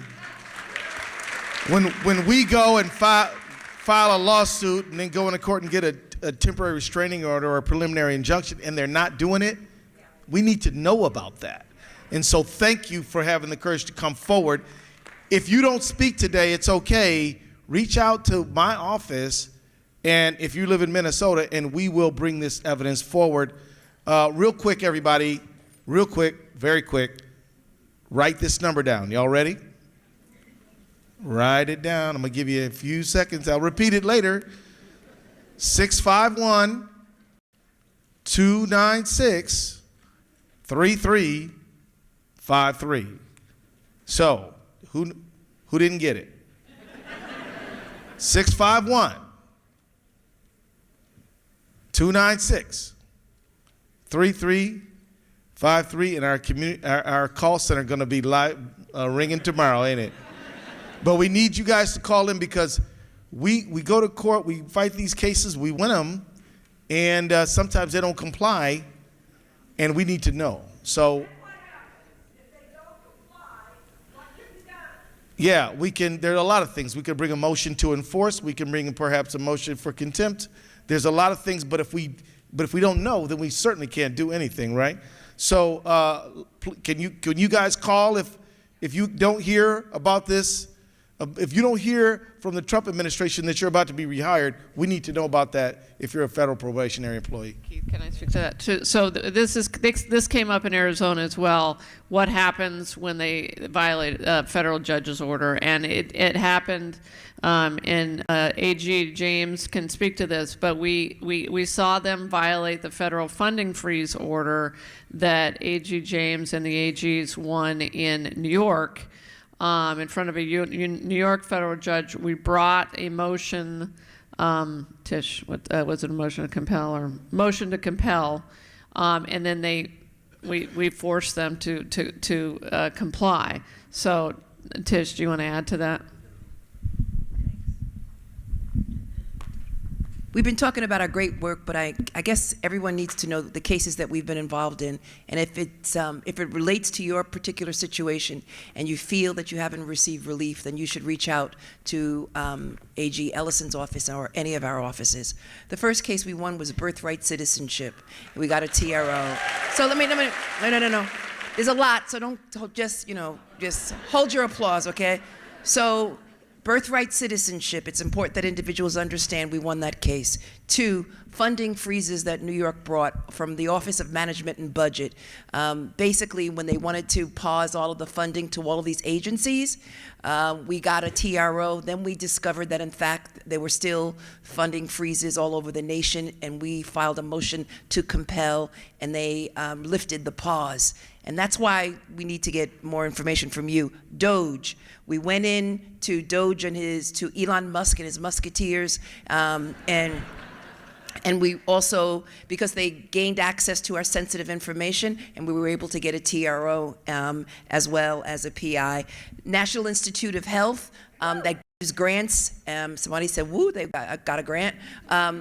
Obviously, National Institute of Health, which provides grants for individuals who are doing great work, like finding a cure to cancer and Parkinson's and heart disease, all of that. And a lot of these institutions and universities are economic engines for communities. I know in my respective, in the state of New York. Federal workers, probationary workers, we got a TRO, we got a PI, and so if you were a probationary, a temporary restraining order and a preliminary injunction. In other words, you don't need to know the language. We won. That's it. Education.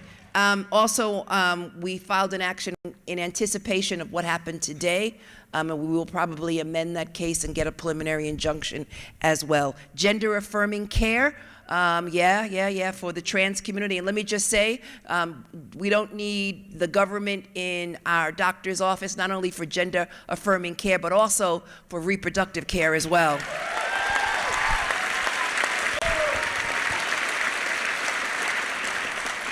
Trans-military ban on labor. The reason why we've got the middle class is because of all that labor has done. The reason why we enjoy all of these laws, working overtime, the fact that we've got sick leave, and the list goes on. And the reason why we've got a strong middle class is because of the labor movement. And as a proud unionist, it's important that we stand up for labor. Yes.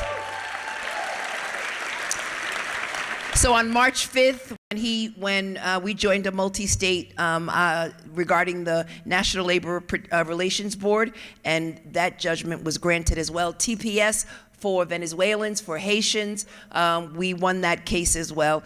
DEIA, diversity, equity, and inclusion, it's not just for people of color, it's for women, it's for the disabled community, and the list goes on.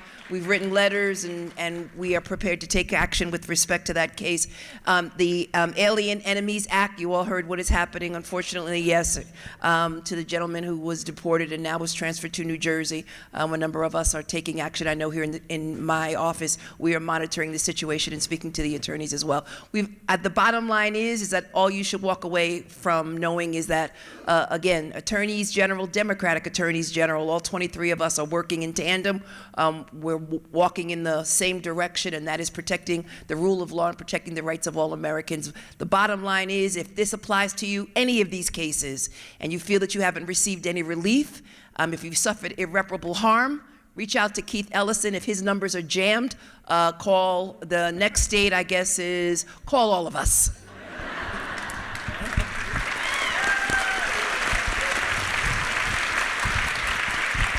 Great job. Thank you to the Attorneys General for this opportunity.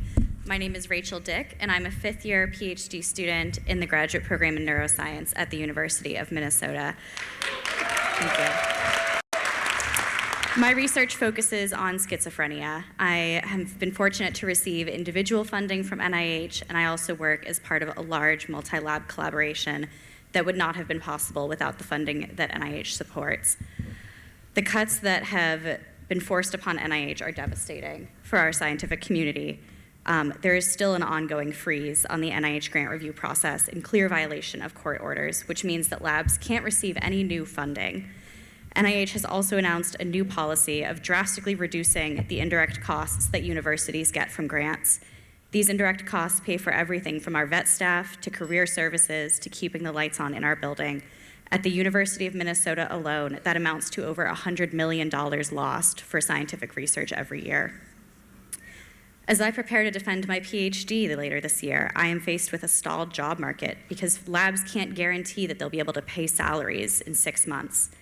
I had hoped to take a postdoc position at NIH, which the former director, Francis Collins, always called the National Institutes of Hope, because trainee hiring is frozen with no end date in sight.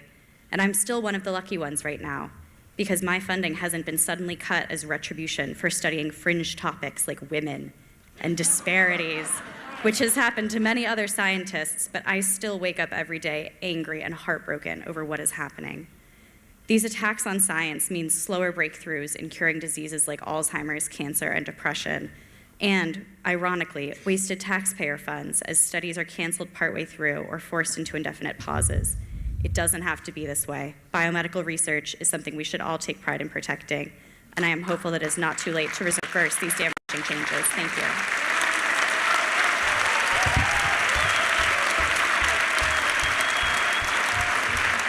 I got the clock right here. All right. Hi, everybody. It is such an honor to be here with all of you. Thank you so very much for your courage, and thanks to everybody else. My name is Kristi Manning, Dr. Kristi Manning. I teach environmental studies and psychology at Macalester College. I'm speaking on my own behalf and not on behalf of the college. This has been some of the hardest weeks of my life as a professor, with a number of students who have been in my office in tears out of fear. Just a couple snippets of their experiences. One international student who is graduating this year. I won't say any more details about her, but her mother was deprived of visa because somebody deemed that her daughter, the student's educational background looked suspicious. So her mother cannot come to her graduation. Another student, both of his parents were federal government employees, have lost their jobs. He's not sure if he'll be able to come back to school next year. I have a number of transgender students who are scared in my office. Let's see. I have a Mexican-American student who is worried that her family far away, that she's going to get a call from her uncle that their mother has been caught up in an ICE raid and she's going to have to quit school and go home and take care of her younger siblings. These are just some of the things that my students are contending with, in addition to the worry about federal financial aid for the rest of their college time in college, as the Department of Education they're attempting to dismantle it. I study climate change. I'm a psychologist by background and training. I have many, many students who are already worried about the impact of the climate crisis on their lives. And what the Trump administration is doing now is hitting them very, very hard. They do not know what this means to their future, all for big payouts to the fossil fuel companies. So. That's right. Thank you. So, folks, I'm going to ask us to go to, I want to hear from as many people as we can, but that means we're going to have to go to like 1 minute per person. So I'm going to ask you guys to really go straight to the point so we can hear as many people as we possibly can. Dusty Hines, Ariana Flores, Jasmine Myers, Jonathan Murray. Please come up and share with us And if you guys really, really could try to stick to that 1 minute, because if you don't, all you're doing is pushing somebody else back. Thank you. Thanks, and thanks everybody for being here. My name is Dusty Hins, and I'm an organic farmer. I run an organic seed company, and I also run a garden center in South Minneapolis. And I have a family farm in southeastern Minnesota where we're planting chestnut trees. And basically, in the Inflation Reduction Act, there was the a USDA program, the Partnership for Climate Smart Commodities, and there was $3 billion allotted for this. A section of this is the expanding agroforestry, and I applied for that. Me and my friend Mark put in probably well over 100 hours over the last year applying for the program, refining our application, filling out all this paperwork, and now we're basically left in a place where we've spent like $12,000 on plans, and we're supposed to spend another $10,000. But now that we made it all the way to the finish line of the program, jumped through all these hoops, and then we're told the program is paused. And so, yeah. And so we're sitting here in a tight spot where, like, are we gonna, plant all these trees? But when you plant the trees, you're not supposed to do it before signing the final paperwork. But we did sign off on the final plan. All this is to say, basically, it's obviously being targeted because it's, relates to climate change. And we're trying to do the right thing here. We're trying to plant, the application was for 14 more acres of chestnut trees, 5 acres of hickory pecan, 1 acre of hazelnut, and 2 acres of peaches, and now it's been like canceled or whatever. So we'd like to get our funding turned back on to plant a bunch of chestnut trees.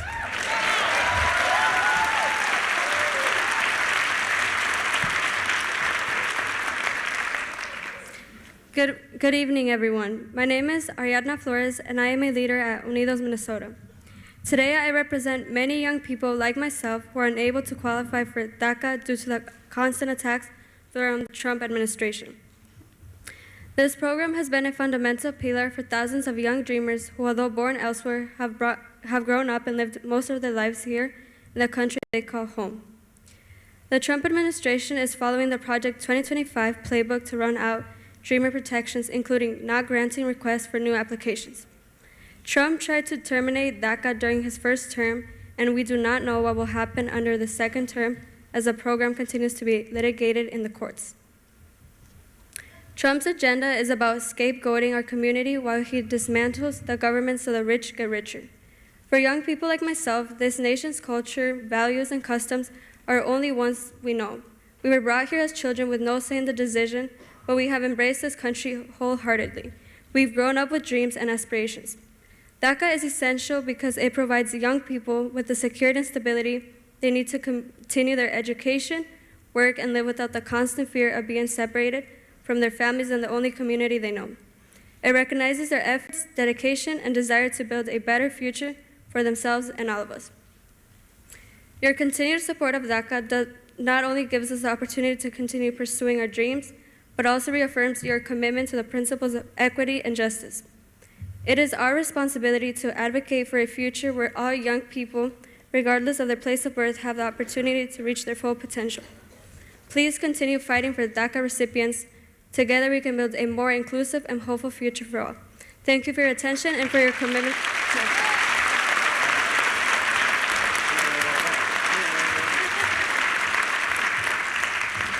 Good evening, everyone. My name is Jasmine Myers. I am a proud special education teacher right here in North St. Paul, Maplewood, Oakdale. Thank you. I am also a proud member of Education Minnesota and one of 3 NEA, National Education Association directors. I am here, I want to say IDEA. IDEA, Linda McMahon, stands for the Individuals with Disabilities Act. It exists to ensure that every student with a disability receives free and appropriate public education. This is a federal mandate that requires funding, not neglect. Minnesota receives $250 million in federal money to provide services for students with special needs. In my classroom, that means each of my students with dyslexia or a learning disability receives a dyslexia pen that unlocks reading in any modality out there. I mean every student.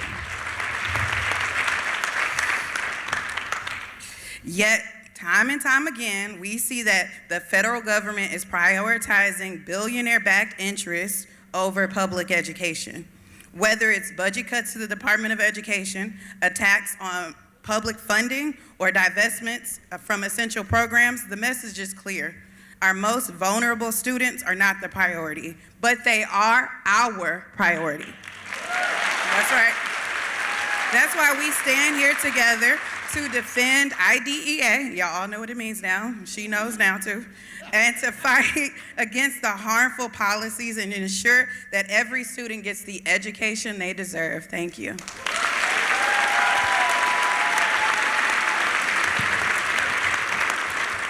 Access is love. Let me say that again. Access is love. I'm Jonathan Murray. I'm a genderqueer.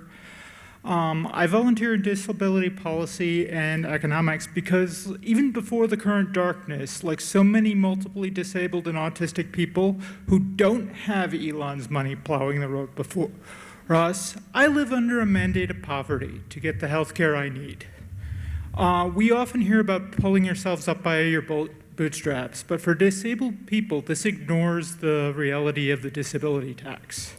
This hidden tax impacts and the impacts of crib time erode our financial security and social capital. Crib time refers to how disability impacts our experience of time. The system demands we conform to a rigid schedule, leaving us constantly behind. The disability tax compounds, hitting some of us harder: femmes, people of color, queer folks, rural communities, and those of us mandated to live in poverty to get health care face greater, for insurance, face greater costs. We have an opportunity with our current budget crisis and home care crisis. Tell your representatives to do the math on savings when they pass bills, to calculate income versus cost when they passed bills in Minnesota. Tell them to give us health care so that we can have the privilege of supporting you with our tax revenue. Disabled people must lead in crafting and enforcing disability policy. Policy without us fall short and lead to inefficient systems and fractional value. This isn't about handouts, it's about being our active allies, empowering our resilience and innovation. Our curb cuts help move your loads. Without us doing things differently, out of necessity, your journeys get longer and harder. Envision a world where your extra costs from disability and your disability taxes are automatically reimbursed. We had a speaker whose department was responsible for giving all of us our time back by making our taxes automatic. 18F, that was it.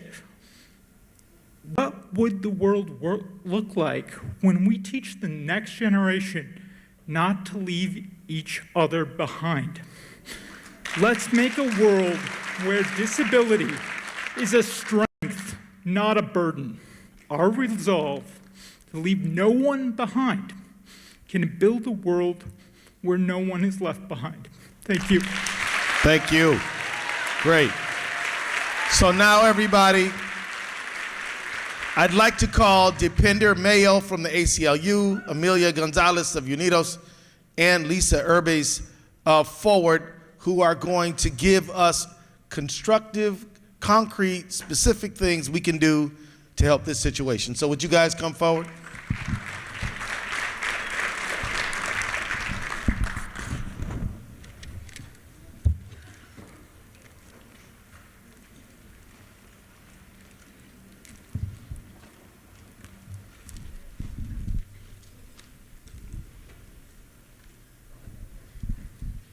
You ready? Amelia Gonzalez, everybody. Hi, folks. I'm so sorry. I've been listening deeply, and I am very moved. My name is Emilia Gonzalez Avalos. I'm executive director at Unidos, Minnesota. And thank you. And we organize for social, racial, and economic justice. And our organization was born out of the immigration justice movement, the Dreamer movement. And as I'm hearing testimony after testimony, I think the first step, the call to action is just to get fucking angry, man.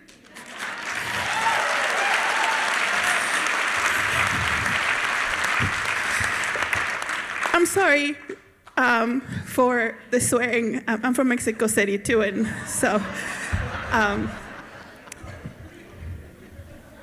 this is not normal, and this should not be normal.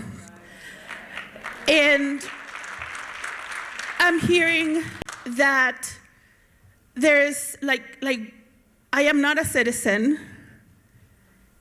And there's we have to own the responsibility of taking back the direction of your country, of our country. Because all these corporations, these oligarchs, are blaming people like me and my father and the DACA folks for the conditions of poverty, of exclusion, of displacement, and oppression that folks are facing right now and have faced for a long time. And this is a generational moment we just gotta say enough is enough. Like, who else needs to be targeted? Who else needs to be in loss and despair because they cannot afford their health care, or because they are one mortgage payment away of losing their home? We gotta get angry.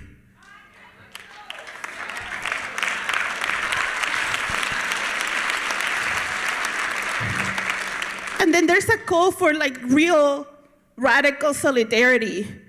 Like, an injury to one is an injury to all. And as I was listening to all of these things happening time and time again, I felt that it was happening to me. But we are the people. This is Minnesota. We're the North Star state. And we gotta teach the country, and we gotta teach each other that this is where the line gets drawn on the sand. It's a stop, full stop. We're done.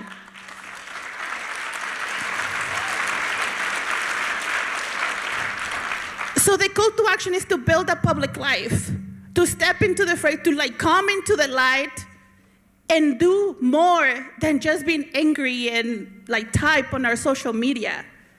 This is the time to actually come together. This is the time to do radical things together. And maybe if the mandates keep coming, there will be a time for us to not comply at some really bad stuff.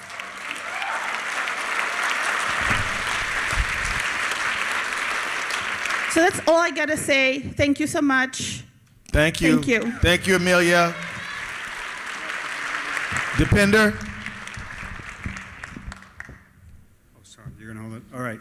Thank you. Hi, everyone. My name is Depender Mayel. I have the privilege and honor of being the executive director of the ACLU of Minnesota. Thank you. Thank you.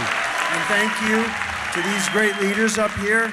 Your leadership is critical, it is impactful, and we are grateful for it. So thank you. Thank you. I think we all know what's going on. We are moving towards a constitutional crisis of executive overreach that is multifaceted. We are looking at the co-equal branches of government, Congress, and the judicial branch. We are also looking at executive overreach into the power of states, and a remarkable erosion of our individual rights in the Bill of Rights. And it is in the face of this enormous power, it is the Minnesota State Constitution and the U.S. Constitution that gives us protection from our rights and dignities from being trampled upon. Those basic fundamental rights apply to everyone, immigrant or not. Every single person has those rights. The rights to due process, the rights to be presumed innocent, the rights to equal protection, and to free speech. And we all know here that what they do to one, they do to all. And that's why the ACLU just 3 weeks ago sued Carver County for illegally holding people for ICE unconstitutionally. And that's why we are pushing back against, you are going to hear this more, 287G agreements. These are agreements that ICE will make directly with sheriff's offices so that they can deputize local police and make them ICE agents. So we are pushing back. We need community support on that effort, and I am sad to report that there are several sheriff's offices that have already signed these agreements since the last few months. I can tell you, well, I can get you, a task is one of them. I can tell you that the ACLU nationally has filed over 19 lawsuits against this administration protecting gender-affirming care, standing up for the violation of the Alien Enemies Act, standing up for birthright citizenship, and standing up and representing Mahmoud Khalil, a recent Columbia Law graduate, who was targeted for his political. Let me make something very clear here, okay? There's been some confusion. The First Amendment does not allow the government to retaliate against anyone for their speech, period. Executive orders are not laws. They do not rewrite statutes.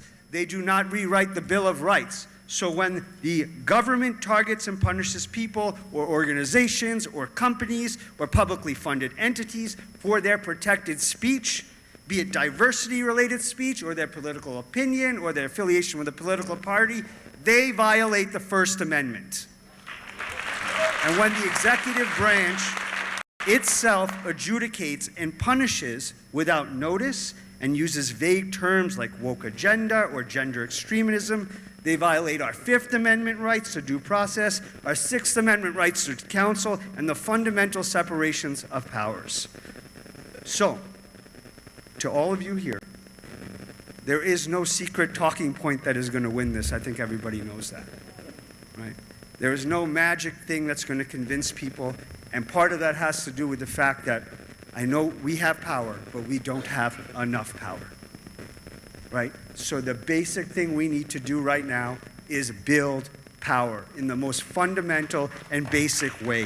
Find your community, find your people, find your voice, and then find your local representatives and your electeds, and you tell them that you will not tolerate this. And you tell them resoundingly and unapologetically that we will not accept the dismantling of free speech, the illegal arrests. We will not accept executive outreach or overreach into our towns, our homes, our schools, our doctor's offices. We will not accept it, and we will be there every single step of the way to protect this democracy and this Constitution. Thank you.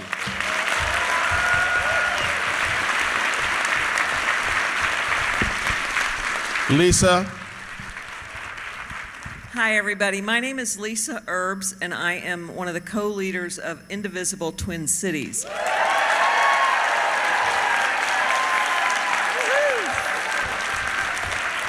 I was going to explain what that was, but maybe I don't need to.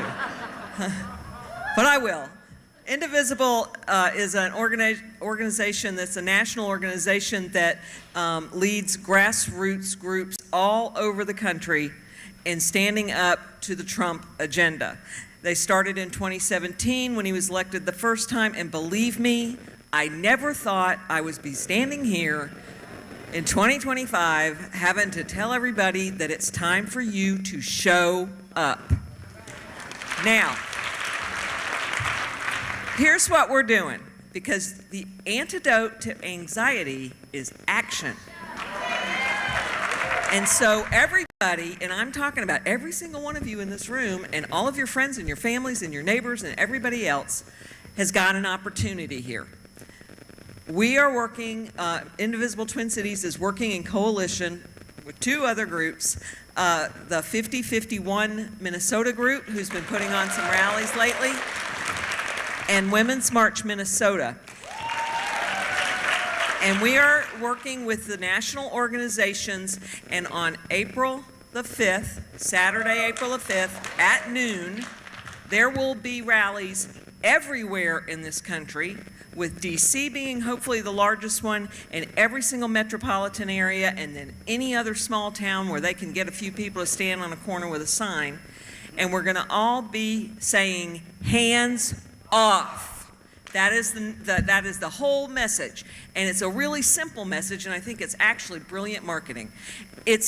The deal is this: we need them to take their hands off of our Medicare, our Social Security, take their hands off education, take their hands off of our veterans benefits, take their hands off of the climate, take their hands off of all of these things that you have been hearing about all night long, our immigrants, all of it.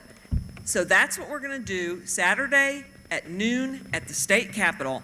And I am asking, here's the deal. This is called a mass mobilization. The idea is to make a huge impact simply by having people show up. That's all you have to do. Stand there. Just be a body in the crowd. It could not be easier. So, how many of you am I going to see at the Capitol on April 5th? Excellent. Thank you. Okay, friends. Any final comments y'all want to make before we wrap? Okay, well, you want to start?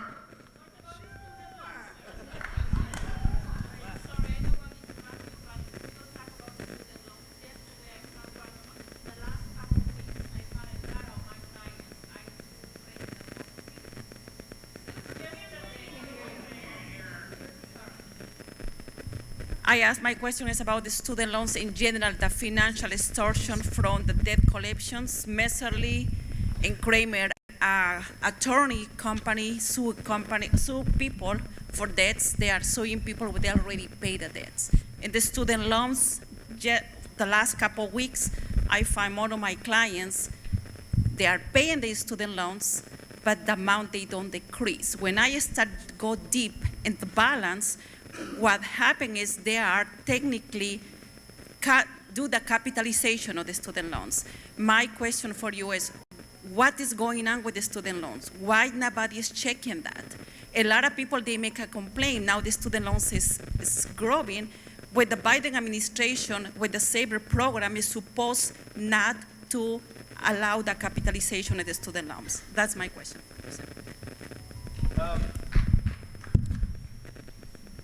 You know, we are like 20 minutes past. And so I'm going to ask you to call 651-296-3353. And again, we could stay here all night. But what we really need to do is take some action, right? And we will answer the questions, but we got to get busy. Now look, we're going to do some closing comments. None of us are going to take more than about 30 seconds to wrap. And then we're going to dismiss. So give it up for Tish James, everybody.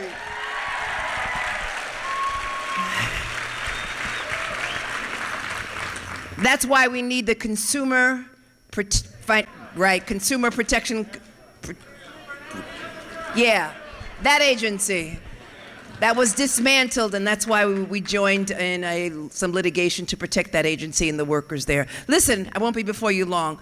When we deport all of the immigrants, when we erase the history of African Americans and women and when we oppress the rights of journalists and all of those who wish to engage in dissent, and when the powers of the president are expanded, after all of that, after we get rid of all of the others and our problems still persist, if the price of eggs is still high, if inflation is still high, then what do? Do we turn on one another? We cannot turn on one another. This is the time more than at any point in time in history, it's really critically important that we all stay together. The chaos and confusion that we are all witnessing is intentional. It's an attempt to demoralize you, to distract you, to put fear in your heart. But it's important that everyone understand that power usually comes from the bottom up, and the power is in this room. And what we've got to do, so let us not despair. Let us not leave here afraid. Let us go out and organize. And let us tell others about the power that lies in our hands. And let us know that we have to stand up and defend this democracy. It's really critically important. So as someone who obviously loves protest and loves movements and loves struggles, I stand with Minnesota. I stand with all of you as we defend and as we say out loud, hands off our government, hands off our democracy, hands off our government, hands off our government. We've got to stand tall. We've got to stay together. We've got to be in community. We've got to be one. Tish James from the great state of New York, I stand with you. I will be with you, and I will be back. Matt, you want to say something real quick as we leave? Well, you know what? What do you think, guys? We want to wrap it up right now? You know what? I think we're going to close on Tish's comment. But I need you guys to help me. Hey, Tish James, everybody. Matt Platkin, everyone. Kwami Raoul. And Kris Mayes. Look, we got rallies, we got marches. Go to one of them, join a group, get involved. Us AGs, we are gonna keep on litigating. You keep on marching, you keep on fighting. We will win. Take good care. Bye-bye.